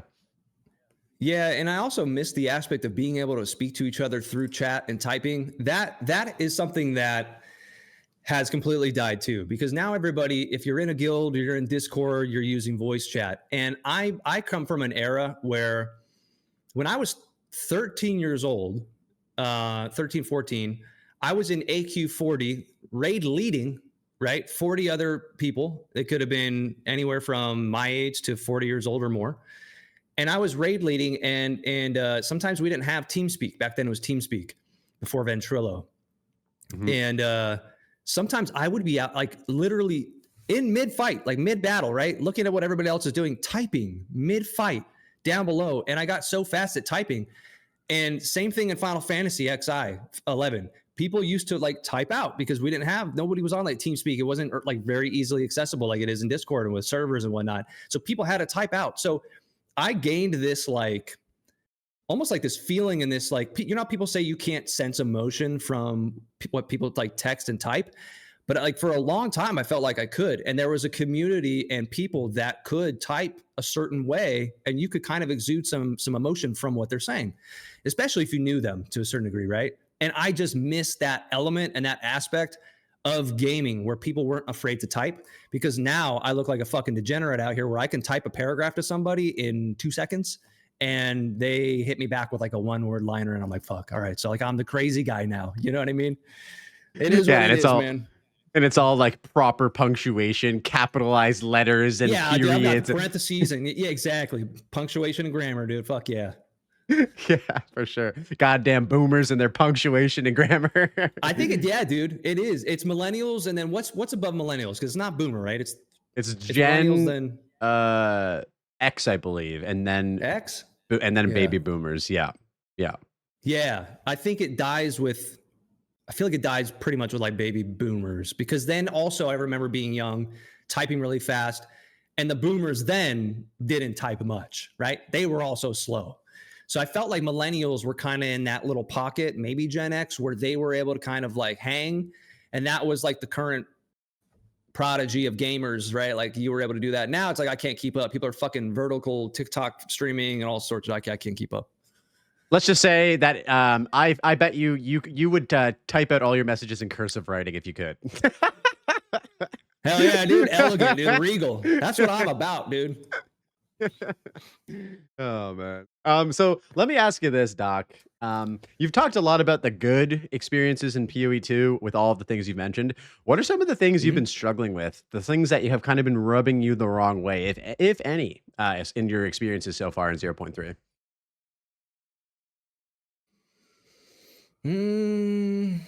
Nothing, dude. I don't think there's anything.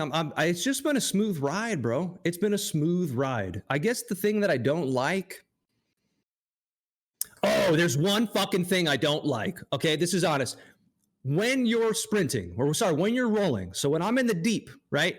And I'm like this. My guy's like this. You can't even see my guy anymore. And I'm throwing those totems down, praying that I get those fissures going before I die.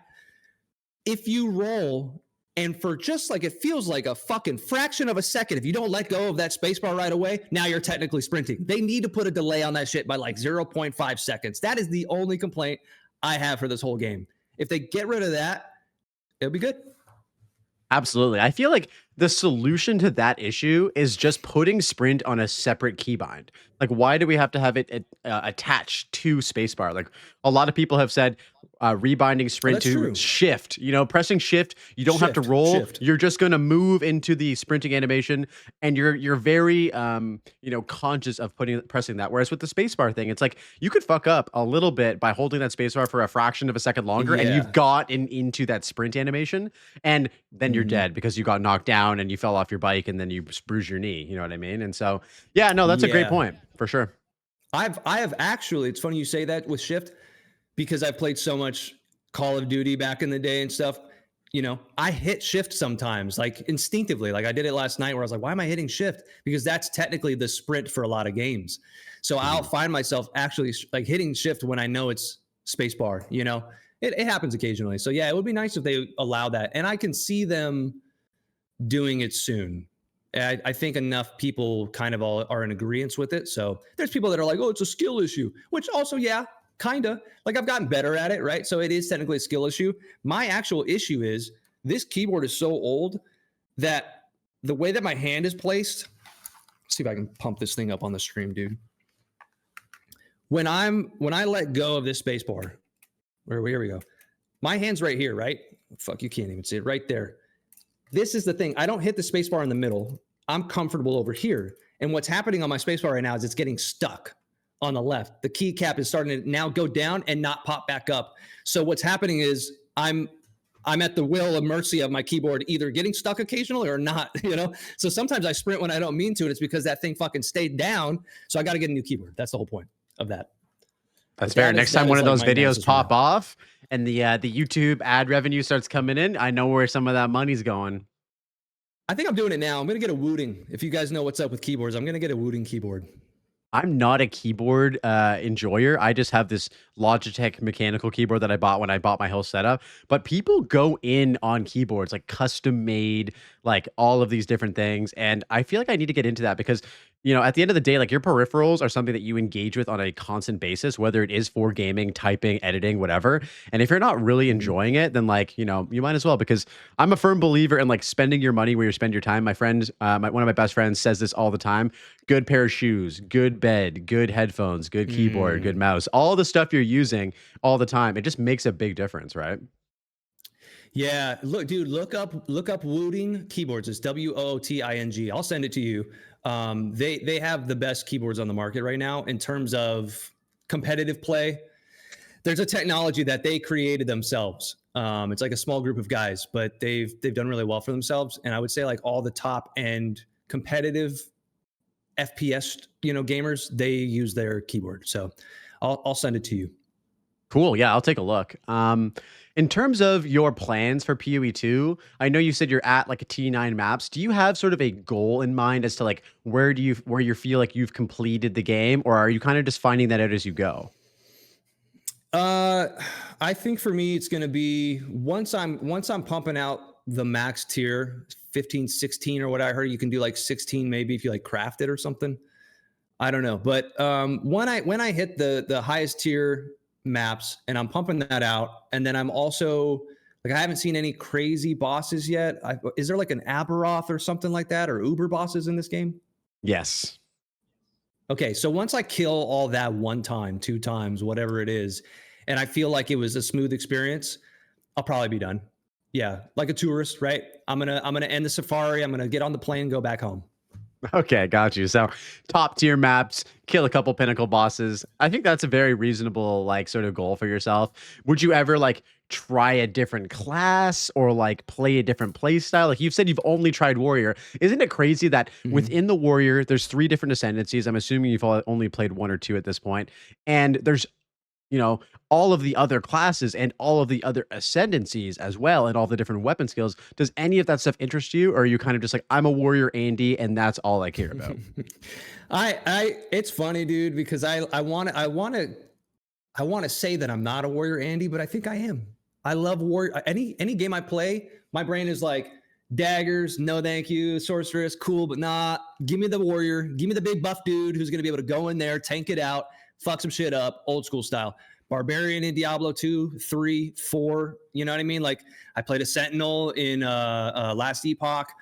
And yeah, dude, I love warrior. And World of Warcraft, I do love paladin. So if I could play a Templar or a paladin build, then I would consider swapping for that. I would play that instead. But yeah, I mean, the other classes look interesting to me. But again, here's the thing that I said earlier that kind of keeps me away, which is once I've experienced everything visually, I'm a big visual guy. I'll zoom in and like look at details of like a little vase. I'm that person. And I appreciate the art style and like what's gone into the design of the levels and things like that. So I love the immersion that a game can put me in. And once I've explored all of that, I've seen everything there is to see. That is the main thing keeping me there. Because once I've seen it all, I'm not going to come back and play it again as a sorceress this time, because I'm doing literally the same exact thing slightly differently with different visual effects. And I know I could see the visual effects differently, but it's just not in my personal interest. Now, if somebody else likes doing that, that's amazing. You know, I did that in D2 once upon a time. I get it. But yeah, for me personally, it's like I play my warriors, paladins, and I kind of end it there. Sometimes a druid, you know. To give you an example, I never played Necromancer in Diablo 2. Never. I mean, dude, I might have got to like level 20 once with one, and I just stopped. Minion builds aren't for me. That's totally fair. You and my friend Lex, shout out to the homie Lex. He's a Shield Warrior Giga Chad. That's the only playstyle he plays. I am a persistent man, and especially with my friends, where I'm like, hey, what you thinking about playing this league? Maybe you could try something else. Nah, I think I'm gonna go Shield Warrior again, and that's been like a consistent, reoccurring thing every single time. Hell yeah, dude. And he's built his community around that, and I respect his like. He's a dad, right? And he has a job and everything like that, but he still makes content. He still loves to play Path of Exile 2. And he said, why would I like expand my repertoire when I can really just lock in with this one class and learn everything about it and how it works? And I respect it, man. Yeah.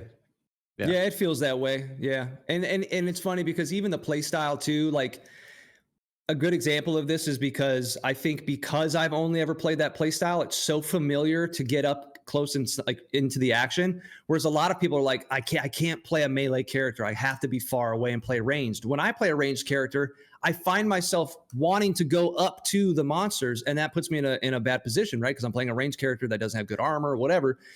And so because I'm playing that character so often in every other game, it's just coming natural to me. So yeah, it's valuable to stick to what you know pretty much. And I think that's why when 0.1, right, the initial launch of early access, while everybody else was crying about Warrior being hard, yeah, it was a challenge. But if I remember correctly, I don't think I died in the campaign. I died in the campaign once, and it was to like the third boss in the whole game. It was the Doriani? druid or was that? No, it was no. I mean like Act 1. Dude, I'm talking. Okay, yeah. The rotten druid. It was the fungus guy. Yeah. He killed me. Other than that, dude, I went through the entire game and I two-shotted Geonor. But as a warrior, dude, like first time playing the game, and during that state of what warrior was, I was able to roll out, and it was hard, but like beat the whole campaign without dying pretty much for the most part the entire time.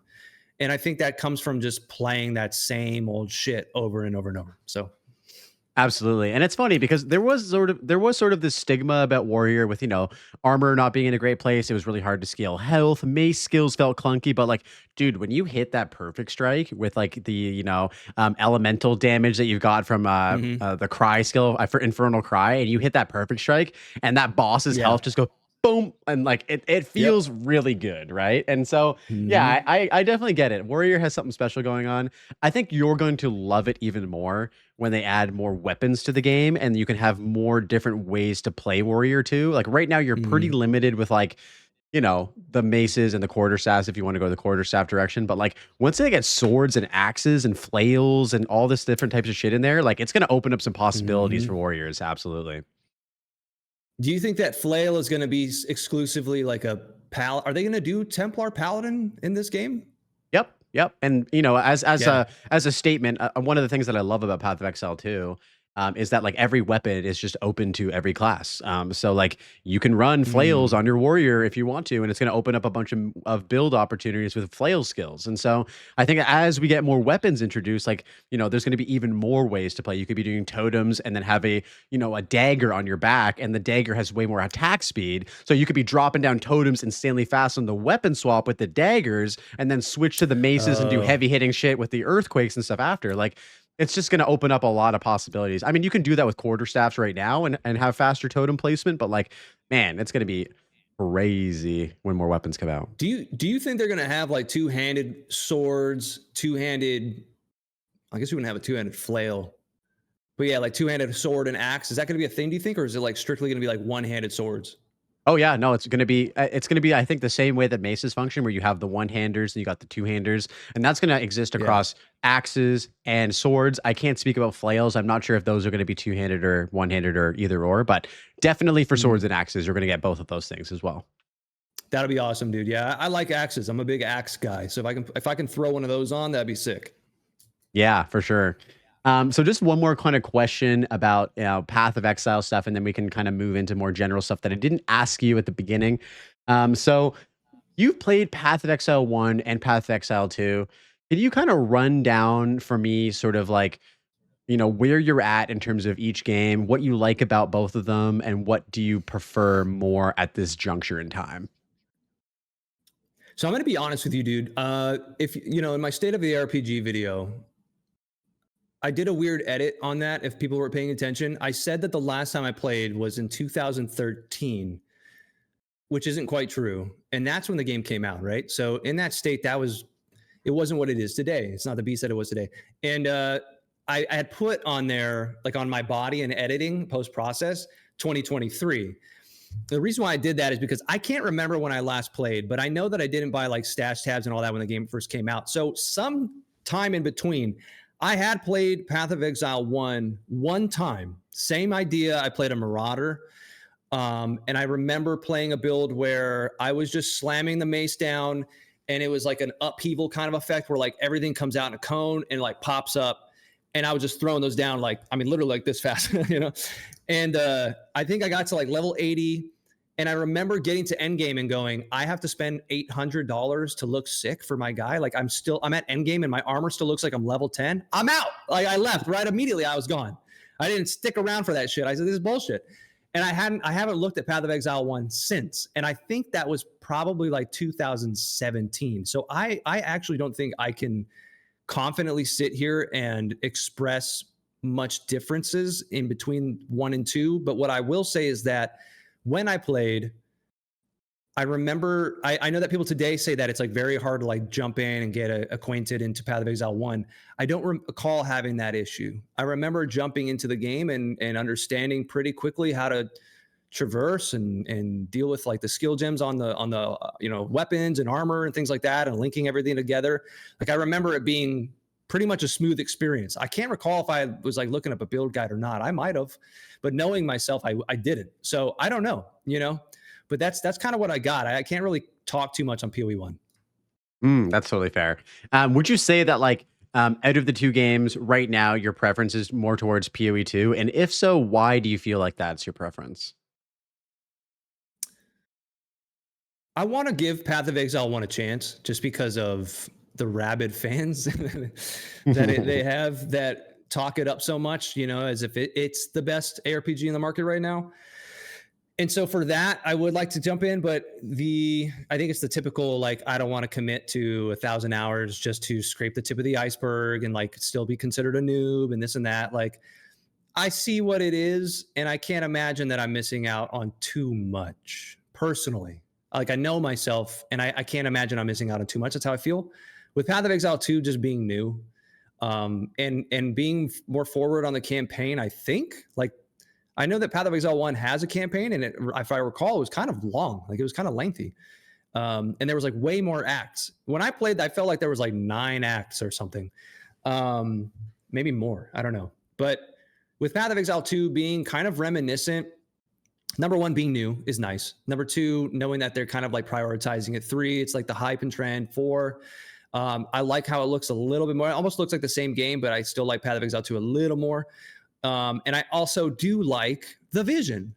I don't mind the vision. That's because I like hardcore. I like mechanics. I like having some challenging video games. So I don't have a problem with there not being a one button press if there isn't, you know, but if there is, that's also fine with me, especially in endgame. I can't imagine the groups of mobs that I deal with Abyss and things like that and still applying the same pressure that I did at level 13 in Abyss. Fuck no. But I like that they've got like the dodge roll and they've got, you know, some challenge to it in that, like in the campaign, you know, kind of. I like that more. So yeah. Awesome. Yeah, that I totally agree. And I got a lot of flack for saying a lot of those same sentiments in my PoE 1 versus PoE 2 experience video. But at the end of the day, it's just personal preference. There's people who enjoy both games. Yeah. I think both games are awesome. I think we both should jump in on the next patch. I plan on doing that for sure. And playing, you know, giving it even more of a shot. Getting to like the end game and beating the pinnacle bosses. Yeah, PoE 1. Just because my first real like shot into PoE 1 was with 3.26, which came out whatever it was, like 2 months ago now or something. But yeah, like I want to go back. And here's the thing with PoE 1, dude. Almost everybody says that it's an acquired taste, which isn't good game design, but that's just how it is. Like it's like drinking Guinness for the first time. You have most people who have Guinness for the first time take a sip and like, oh, like this is the most thick, milky, non-refreshing beer I've ever had. But if you drink Guinness, you know, over the course of a few years, every time you have a taste of it, you're kind of like, okay, this is growing on me. Like, oh, okay, like this is nice. And then, you know, some people never like it, but some people grow to enjoy the taste of Guinness over time. And I think that's how PoE 1 is for a lot of people as well. Yeah. Yeah. As a bartender for 10 years, Guinness has never grown on me and never Me will. too. I know that. Me too. Yeah. Yeah. I will drink some crazy shit straight up that most people won't, but Guinness is just something that my taste buds don't agree with. There's not many things in life that I don't like. There's like two things I can think of, like Guinness type beers, dark stouts and stuff, and then liver. I don't fuck with liver, dude. I want to fuck with liver because liver is so good for you. It's nature's multivitamin, and I just can't get down with that texture or taste, no matter how you cook it. That's totally fair. I feel like I'm in. No, that's good. I feel like I'm in the same boat. Like every time I've had liver, and this just might be because of the preparation, the cooking style, the lack of seasoning. There's a whole bunch of reasons. Like maybe there's a recipe out there that would convert us to like being liver enjoyers. But like right now, I've never had it, and I'm wondering what the best route is for that. So maybe if y'all got some liver recipes, yeah. Okay, that's the only way that I will have liver pate, like a really nice pate. Liver pate, dude. What? Oh, okay. So you're I like, don't know why. Maybe I haven't had it out. prepared properly. Maybe I need to go to like a Michelin, star restaurant and have them prepare it, and then I'll be like, okay, it's undeniable. You know what I mean? I don't know, but I think it also can translate to games too. Like, yeah, dude. Eventually, if you play a game and you give it 1,000 hours, it's like now you know the whole game. If you don't like it, acquired taste. I mean, yeah, you're gonna eventually kind of understand what's going on now and hopefully enjoy it. You know, that's how I feel. Like that take on that to me is kind of, it's like iffy. It's like, yeah, if you devote that much time, yes, you'll enjoy it eventually because now you kind of know the ins and outs of it. Maybe, especially if you know that it's like kind of your type of game. If it's not a style of game that you play, like I'm not going to play Sims on stream ever because it's not my kind of game. So I'm just never going to go into it, no matter how many times somebody's like, hey, but if you give it a chance, it'll be a good game. But if I actually did give it a chance and devoted that time, psychologically, eventually, you should kind of get attached to what the fuck you've done in that game for 100 hours to 1,000 hours. So I feel like that can be applied to anything in life if you devote enough time. I don't know. Then again, maybe you could just hate it no matter what. I don't know. For sure. And at the end of the day, like you want a game or a food to basically like grab you by the face and be like, this is fucking awesome. And that's kind of what happened with me with Path of Exile 2. Where like I got into it and I was immediately just like, holy shit, this game's fucking kick ass. And then it just never stopped. And I'm still in love with it, since December, and I don't plan on stopping anytime soon, especially with the trajectory it's in. And so for me, that is good game design, where a game is immediately fun, immediately engaging right from the beginning, and it doesn't require another taste down the road to really grab you. And there are some things that are like that. Like, shows, for example, like there's a bunch of different shows that I haven't watched, one of them being The Wire, which is like widely regarded as like the the bee's knees for TV shows, like the tippity top, right? But like I Yeah. never could get into it. And I've watched it like the first couple episodes multiple times, being like, all right, this is the time. We're getting into the wire. I'm going for it. And then I get through 2 The episodes in or 3 episodes, Wire. and I'm like, and I'm just gonna go watch Better Call Saul again. Like, fuck this, And yeah. Yeah, dude, TV shows, dude, are different beasts entirely. We all just have our own preferences. You won't catch me turning that on any day. I'm the like, I have to have some adventure, some weird mythological shit going on. Stranger Things, Game of Thrones, Lord of the Rings, like, I like stuff like that. The Mummy, like the original Mummy, that's one of my favorite movies. The Nice. Goonies, like a childhood favorite. Never Ending Story, like that's my vibe. I like adventure and shit that takes me out of reality. I don't want to watch a cop show about shit that can actually happen already in real life. I could go read an article about something that really did happen like that. You know what I mean? So that's how I am. But everybody's different, Absolutely. You won't catch me watching The Wire though. Yeah, I know. Like, exactly. Everyone's got their own preference. I love fantasy, adventure, and all that kind of stuff, but I also love like drama and crime and all that stuff too. It's just how it's done. If I really care for the characters, I think, as an artist, if I can recognize like really, really good cinematography, like interesting camera work, beautiful color grading, all that kind of stuff, like that draws me in. And it kind of changes, my opinion, even if it's a subject matter that I'm not entirely like in love with. If I see that artistry coming through whatever lens the director and the AD and all that are doing, that will bring me into the genre no matter what, essentially. Yeah, I guess like for me, a merger in my mind would be something like an example would be like Skyfall, stuff like that. That's cool. I like movies that are like 007, a James Bond film, that are done really well. Girl with the Dragon Tattoo, like those kinds of films. I do like that. But again, what's actually like one of my favorite movies in recent like years? Batman with Robert Pattinson. I think he's like a really good actor. And in particular, I wish that Joaquin Phoenix from Joker 1, I wish they had never done Joker 2 and had taken Joaquin Phoenix and Robert Pattinson and merged them together into a film, like have them come together kind of like they did with Marvel. I think it would have done fucking fantastic because both of them are great actors. And I liked the approach that they took with this Batman where like he kind of gets fucked up. It's more realistic. He doesn't have this crazy Batmobile. He does have just like I think it was like a Ford or a Mustang or something, right? Like, and it seemed a lot more grounded in reality of like what somebody could actually get away with creating if a guy like that existed in real life in Gotham City. And just the way the dude in the theaters, like watching it in IMAX when he goes into the club and that fucking powerful bass is hitting, dude, and he's like in there fighting and you can barely hear like the punches and the swings and stuff. The guys grunting when they're going down. And it was just like a sick ass, dark, sinister movie. I like that vibe, I wish they did stuff like that more. I feel the exact same way about the movie Logan. So, like, I'm not the biggest fan of Marvel movies. I love the old Marvel movies, like, the OG X-Men, the original Iron Man, like all that type of stuff. I grew up with that kind of stuff. But over time, like the Avengers and like the million different spin-offs of all the different characters, I kind of got lost there. But when they dropped Logan, it was like a darker, kind of more like, more grounded. It was like pretty fucking like terrifying seeing Logan go through like Favorite the last X-Men, by the way. Yeah, 100%. He's killer. But yeah, And it was a beast. great movie. And actually my second favorite Marvel movie I've seen lately, just for the sheer comedy of it, was Deadpool and Wolverine, because that movie was just so ridiculous. I haven't seen it. Was it good? It's funny. You'll like it if you watch it. I would recommend it. Okay. Yeah. I had a smile on my face the whole time, just out of pure like entertainment, because Ryan Reynolds is just so hilarious, and the way that they wrote his dialogue, it's so like off the cuff, but also self-aware. And then like, Logan is just always serious and like, oh, like, shut up, Deadpool, blah, blah, blah. And like the dynamic is good. Right. It's good. Yeah. I could see that. Yeah, I could see that. When Ryan Reynolds for me and with Deadpool, that whole thing, it's starting to kind of wear off on me a little bit. Same thing with when I think about stand-up comedians, Kevin Hart. Like Kevin Hart was like the biggest thing when he came out. And as time went on, it's like, all right, I'm kind of over the shtick of like Kevin Hart's performative act.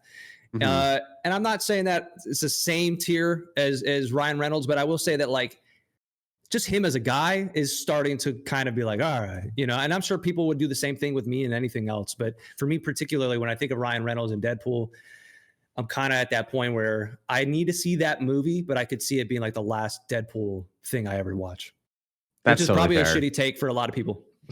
No, that's okay, man. Again, different preferences, different preferences. Sure. Before we, I guess we're nearing the end of this. I just want to check in with you as I always I do thought with we my had guests. another hour, dude. Are we clocking in a 3-hour pod? 3 hours, boys. Holy, we're trying to set a new record here. I'll set that motherfucker right now, dude. We can keep I'll going. go to 9 p.m., dude. I'll be streaming. Just put me in the corner while you're gaming, dude. I'll just be up there. Now we have Blaze Wars TV going in for a heavy hitter. Can he get out of the abyss? I don't know. Fuck yeah, dude. I'll be your commentator. That's amazing. I'm dressed up for it, dude. Look at me. I'm flying. God damn, I'm fucking fly out here, dude. You are definitely the most well-dressed podcast guest that I've had thus far. It's actually inspiring me to on Blaze Wars TV. Bro, I appreciate it. I appreciate the effort as always. I mean, look at you putting an effort in the appearance, just like you put effort in on the videos. I would expect nothing less at this point, man. It's excellent. Thank you, bro. It's all for you, dude. Thank you, bro. Well, I want to say too. Yeah, I was just going to say, I want to thank you so much. Like, it's been an amazing conversation. I know we had a pretty hilarious start so far, but since the start, I mean, it's only gotten better and better and better. And I really enjoy our chat. So this has been great, man. Thank you. Yeah, and it's funny, a lot of people don't know this, but we've probably already pumped out like 3 2-hour podcasts just by ourselves before this, which we've like low-key been trying not to talk to each other so that we have something to discuss, right? For sure. Yeah, for sure. No, we've never chat, guys. This is just the first time I we don't know sat this down. guy. Fucking first time. He's all right. He's an all right dude. I don't know. I'll probably never come back. No, man. It's been good. There's some people that you talk to in life and you kind of just instantly like start yapping with and it just flows naturally. So I relish those opportunities, and it's cool to be able to do that in like more of a formal setting like this, while also like talking about PoE 2, because we've never really got to talk about PoE 2 because you hadn't really played it that much. Right. So it's cool to hear your perspectives on that. Absolutely. What's funny too is I canceled any idea. I think this is what's actually happening to me. I think this is why my brain's not coming up with any new video ideas, because once I set myself to something, I stick to it. Like I already told you in the beginning, I put all my eggs in one basket. So I knew coming out of PAX, 2 weeks ago, that my next big thing that I need to look out for was this podcast. And I feel like because I wanted to play Path of Exile 2 so that I could actually talk about it a little bit and discuss it, because that is the point of the Passive Tree podcast. Like, I got to have some knowledge base of what's going on currently. I can see what's going on from the outside perspective of like the new patches, or, think back to the first playthrough. But let me put some solid devoted time into the game so that I'm prepared for this podcast. So I think after this, I'll still be playing, but I have a feeling all of a sudden, like, ideas will start popping up and I'll be like, okay, like, did the podcast, which by the way, I would love to do it again. And now I can like probably formulate some idea of like what's going to come next, which I think is going to be a PoE 2 video of some sort. So let's go. Well, I got to say, man, like, I appreciate the like dedication and just like, commitment to like the podcast. Like, that's awesome. Like, I know as soon as like I saw your videos, I thought like this is going to be an awesome guy to have on the podcast, but it's cool that you kind of went the extra step. And like I told you at the beginning, we don't have to talk about the game for that long, but like it's cool that you actually like went the extra mile to like play the game, got to end game and all that kind of stuff. Dude. So yeah, that's big props, bro. Yeah, man. Big props. Well, and respect to you too, because people don't know this, but you're the first person that's reached out to me on like a content creator level. Until then, it's just been like me and like my very close friends that I've known and grown up with. Where I can occasionally like shoot something someone's way and be like, hey, what do you think about this thumbnail or that? And Blaze has been just very generous, super chill, just like open to just like befriending me and just like helping me out, or, getting back to me on any like questions I have about anything. And I really appreciate like genuine connections with people, especially as I get older, you know what I mean?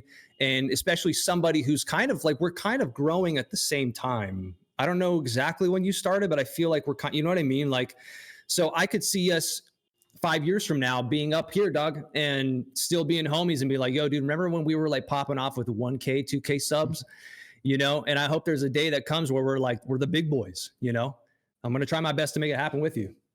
That would be awesome. I feel like if we're going to be real with each other, I think that if you keep going the direction you're going and just keep improving on the format and the editing and the craft and the concepts, Mhm. you will be blowing up way faster than I will. And the reason why I say that is because the way that you generate content is approachable by more people. I think I'm very niche and I'm very Mm. comfortable within my little PoE2 niche. I love the PoE2 community so much, and I'm so grateful to be a part Yeah. of that. And who knows what the journey holds for myself or for yourself as well. I could, branch out into like larger things, especially like with Mhm. the most successful video I've done being like, I started creating content in February. I put up my first YouTube video in February. Not many people hit 110K. It's almost at 120K video in their first year of making content. Not even in their special No, first yeah. 7 months. And so, we've both had pretty big successful videos. And I think that like, what I'm trying to say is that if you keep on that trajectory of like appealing to the general ARPG audience, which is a massive potential audience, I think you're going to do extremely well in that content genre for sure. It's gonna be popping Thank you, off. man. Thanks for saying that. I think that you'll have to give yourself a little more credit. I understand where you're coming from, where you're like, I'm specifically Path of Exile 2 in that niche, and that will kind of board you down and keep you in a box, so to speak. But I think that with you're also somebody who really cares deeply about your presentation and how you package things and deliver things to people, and you're really good at editing as well. And like you said, you have that 100K video. So the potential for you is there as well. I think if you build up on the PoE2 community and then you kind of branch out and try like every 5 videos, maybe you throw in like a different genre and say, hey guys, like we're doing this now. Maybe you like to go back to World of Warcraft, whatever it is. Dude, the sky's the limit for you too, bro. Like you're really good at what you're doing. And I also think that for you to go this route of incorporating other content creators into your main bread and butter right now, which is the podcast, is such a fucking like Giga Chad smart move, because you're building networking. That is the most important aspect. Now you've got people who come into your stream and fuck with you because they were on the podcast and you did reach out and you have been keeping up this little behind the scenes, direct message, relationship with people. And that's going to build you quick as well. So you have just as much potential as I do, dude. Don't put yourself down. I know you're not putting yourself down, but I think you can do it just the same, bro. But I understand what you're saying, that you're a PoE2 like niche for now. I get it. I get what you're saying. Yeah, and I think that this kind of boils down, and I thank you so much for saying that. I think that like the podcast has been something that I have loved to do, and this kind of all circles back into like we're just doing what we love to do and what we're passionate about. And for me, I love talking about games, especially games that I'm obsessed with, like to a degenerate level, like Path of Exile 2. And the reason for starting the podcast was just to make new friends in a genre of game that I enjoy. I do have a lot of gamer friends that I've been playing games with for a long time, but none of them play PoE. So it was kind of like a way to like get connected into a new community. And then the byproduct of that was sort of like this like networking thing as well. That was totally like a separate thing that I never even really thought of. But it's been a blessing. And so, yeah, I'm just super grateful for the Yeah. pod and all the connections that it's brought me and all the new friends along the way as well. Been awesome. It's good that you stay humble, and that, like you said, you feel like it's a blessing. I like that talk, because it is, and it's good to remain humble. Like even for me, like in my content, like a big part of, to me, like comedic. Okay, like some people are gonna hate this, but if Dr. Disrespect, Oh yeah. Yeah. before he was Dr. Disrespect, amongst my friends, he's extremely similar to how like all my buddies from like World of Warcraft, when we'd have 20 people in a chat room, I kind of had that persona as a joke, and everybody knew it was a joke. But I would like talk a lot of shit and like be cocky on purpose when I'm really not, you know what I mean? But that performative state of mind is something that I bring into my videos, where I'm kind of like cocky and like shit talking because it's funny to me. It's fun. But at the root and core of like who I am, my ultimate goal behind content creation is to have the financial stability and gain to help other people. I want to create a second channel that has nothing to do with gaming, and it be about helping people in some way, real life talks, experiences that I've gone through, because of my life has been, I'm not going to get into it now, but we could save it for the next podcast, but insane. If I tell you some of the stories about my life, everybody's always shocked. I'll put it that way. So it's just good to remain humble, dude, through all of this, and even if anybody sees my content and they're like this, like somebody said in my comment section, like, oh, you love to hear yourself talk. Absolutely.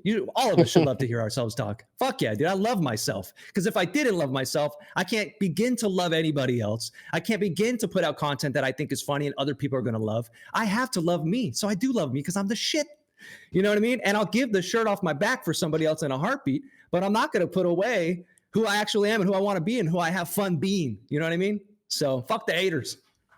100%. Fuck the haters. Absolutely. And yeah, no, and that is one of the reasons why I included the life portion of this podcast, is because a lot of people are very caught up on the game stuff, but we don't actually get to learn about the people behind the screens, where we come from, what we enjoy doing. And we all have this like binding glue that is video games, and that connects us all.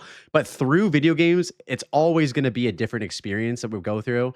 I know that you've talked about sort of your experience with gaming and how it's sort of like, helped you in life. And, it's just cool to hear that and learn about that, and how that's been completely different from every single person that I've talked to, which is now 19 people. I can't believe it's already been 19 episodes since February, but yeah, man, it's super cool. And I'm very happy that I've added this in, and I've got a lot of positive feedback about not only like the podcast, but especially like, oh, I really like how like you actually talk about that person, and learn about that person in a a setting that's cool. So yeah, man, it's awesome. I love that too, man. Yeah, it's psychology and like just what we're all going through right now as human beings, like just personal outside stuff, with like politics and whatever, dude. Yeah, it's important to talk about and discuss, especially for guys our age. Let's be honest, like most of the people that are watching our content on stream or on YouTube are all males within the age group of like 25 to 40, right?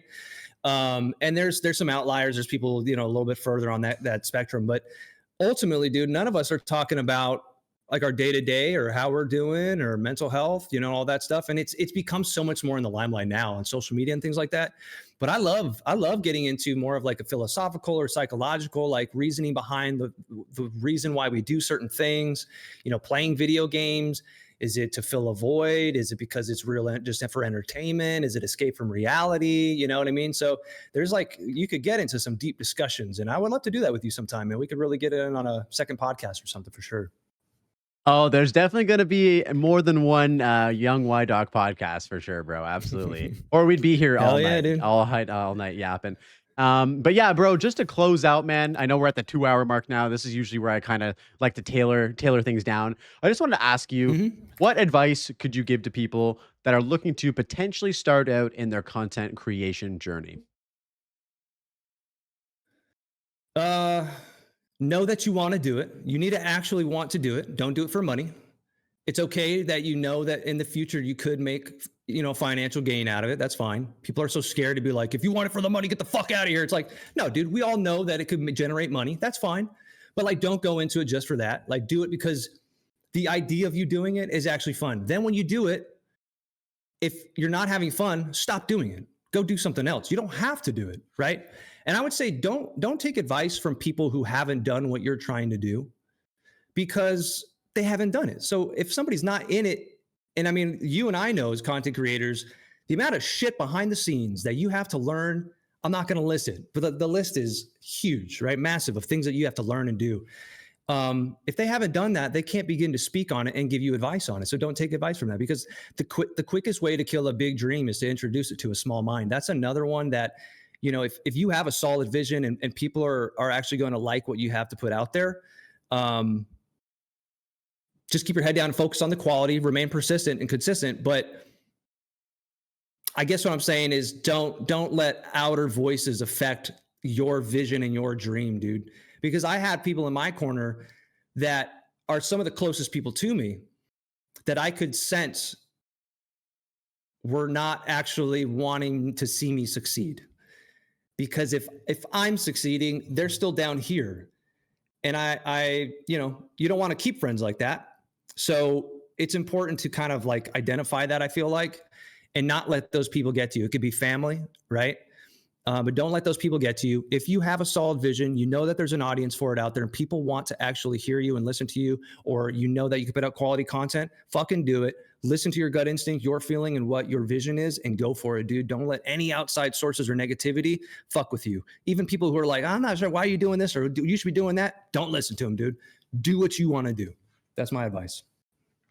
I love that. I love that. Yeah. I think to add to that too, I think something that I've sort of grown to really appreciate and value is your circle, right? Your circle, having people that you can, someone who was studying Muay Thai in Thailand said his mentor said you need to have somebody who you're teaching, you're rivaling against, and you're basically looking up to as like your like idol. Basically, you need to have all three of those things in anything that you do, whether it's your job, whether it's your passions. Like, have somebody that you can teach, because teaching somebody something makes you better at it because you can explain it better. You're learning, 100%. you're giving back to the community. Having someone that you're rivaling against is pushing you to do better because you're like, even if it's not toxic, it's just a friendly rivalry. You know what I mean? And then having someone that you're being mentored by, they're giving you the advice that they've gotten through hundreds of hours of doing the thing that you were doing as well. So if you can sort of create a circle in which you're having all three of those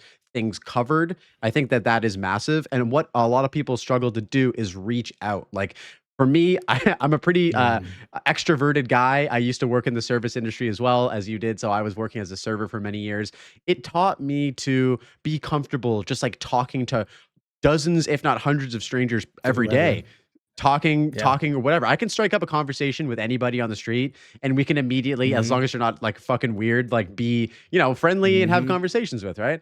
And that has taught me to be able to like, initiate conversations, initiate relationships. That's how this podcast happened. That's how pretty much every single guest that I've had on this far has happened, which is me kind of going out of my way to be like, hey, like, I got a podcast, want to just yap about our favorite game together, and it's been awesome. So reach out to people, make that circle. If you don't have one, it's as easy as just, dude, we have Discord, we have in-game messages now. It's so easy to get connected with people. We have like all of these different platforms. Like, we can be in touch in a matter of like a minute or so if people just decide to do that, right? So it's a special thing. Yeah, dude.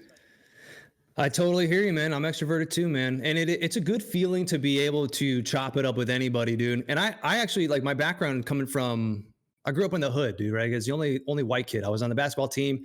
You saw just darkness and then a speck of salt in the lineup. And that was me. And, I feel like it's given me the ability to kind of be like a chameleon and adapt, but still kind of stay true to who I am, but also be able to kind of assimilate into a certain group if I need to just kind of get along with people better.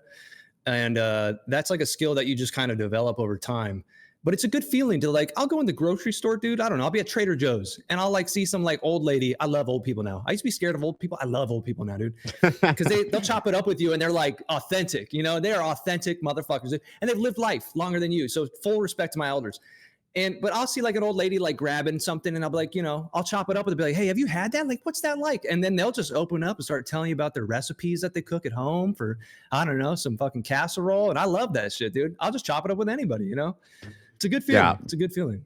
Yeah, no, I'm super lucky that I get to do that too on my job whenever I'm painting murals. Public art, you're in the public, you're painting and you're on a block and you're just exposed to the wildlife. I call them the creatures of the environment. And like, those can be the old people, the young people, the fucking drug addicts, literally everything. And I have to interact with all of them to some degree, even if I don't want to, but I will. Because that's just part of the job. It's part of the thing. You're in the public. And yeah, I talk to a lot of old people because a lot of old people are pretty fascinated with like mural art and specifically using spray paint to create like huge murals and stuff like that. Yeah, they're like, how the hell do you use those spray bombs to do that and all this type of shit? And it's cool. Like, I actually will like show them how it works and like all this type of shit. So yeah, I fuck with that too, man, for sure. Hell yeah. Yeah. All right, man. Well, at this point in the podcast, I just want to say thank you so much for coming on. It's been an absolute blast. Will you please shout yourself out? Where can we find you? And what will you be working on next? Ladies and gentlemen, it's your boy YungYdocs coming to you live direct from the Path of Exile podcast. Big thanks to my boy, Blazeworks TV. What an incredible guy. shout outs to you first, dog, for just inviting me on here. I really do appreciate it. Love what you're doing. As far as me, dude, I got nothing going on except for my YouTube. You know what I mean? I'm open to letting people know about my Instagram. If you want to get me on Discord and chop it up and just chat, I will literally talk to anybody, even about the deepest things. I don't care. If you want to have somebody on your shoulder just to get something off your chest, I'll listen. I'm that kind of person. And I think the biggest thing that I want to do next is try streaming. I want to try streaming. I'm going to multi-stream. I want to try probably YouTube and Twitch first, but I actually want to make my way over to Kick. Some people don't like that, but yeah, I'm going to see what happens. And yeah, dude, start my stream journey. Hell yeah, man. Can't wait. Once you get up and going on Twitch, also let me know if you need any help setting stuff up. I'm not a technical wizard, but I've got like a spaghetti system in place right now that's being held together with chopsticks, and it's working for me. So if you're interested in that system, I'd be more than happy to help you out. Thank you so much again, and we will catch you guys in the next one. Peace. All right, everybody, that wraps it up for this episode of the Passive Tree Podcast. If you enjoyed the video, I'd appreciate a like and subscribe for more PoE 2 content. I have a bunch more episodes of the podcast lined up with some really great guests, so keep your eyes peeled for that. If you're interested in supporting the podcast and the channel, consider supporting through Patreon. There's a link in the video description. A special shout out to Kevin F. for supporting this channel. I appreciate you. Thank you. And until next time, happy blasting, and I'll see you in the next one. Peace.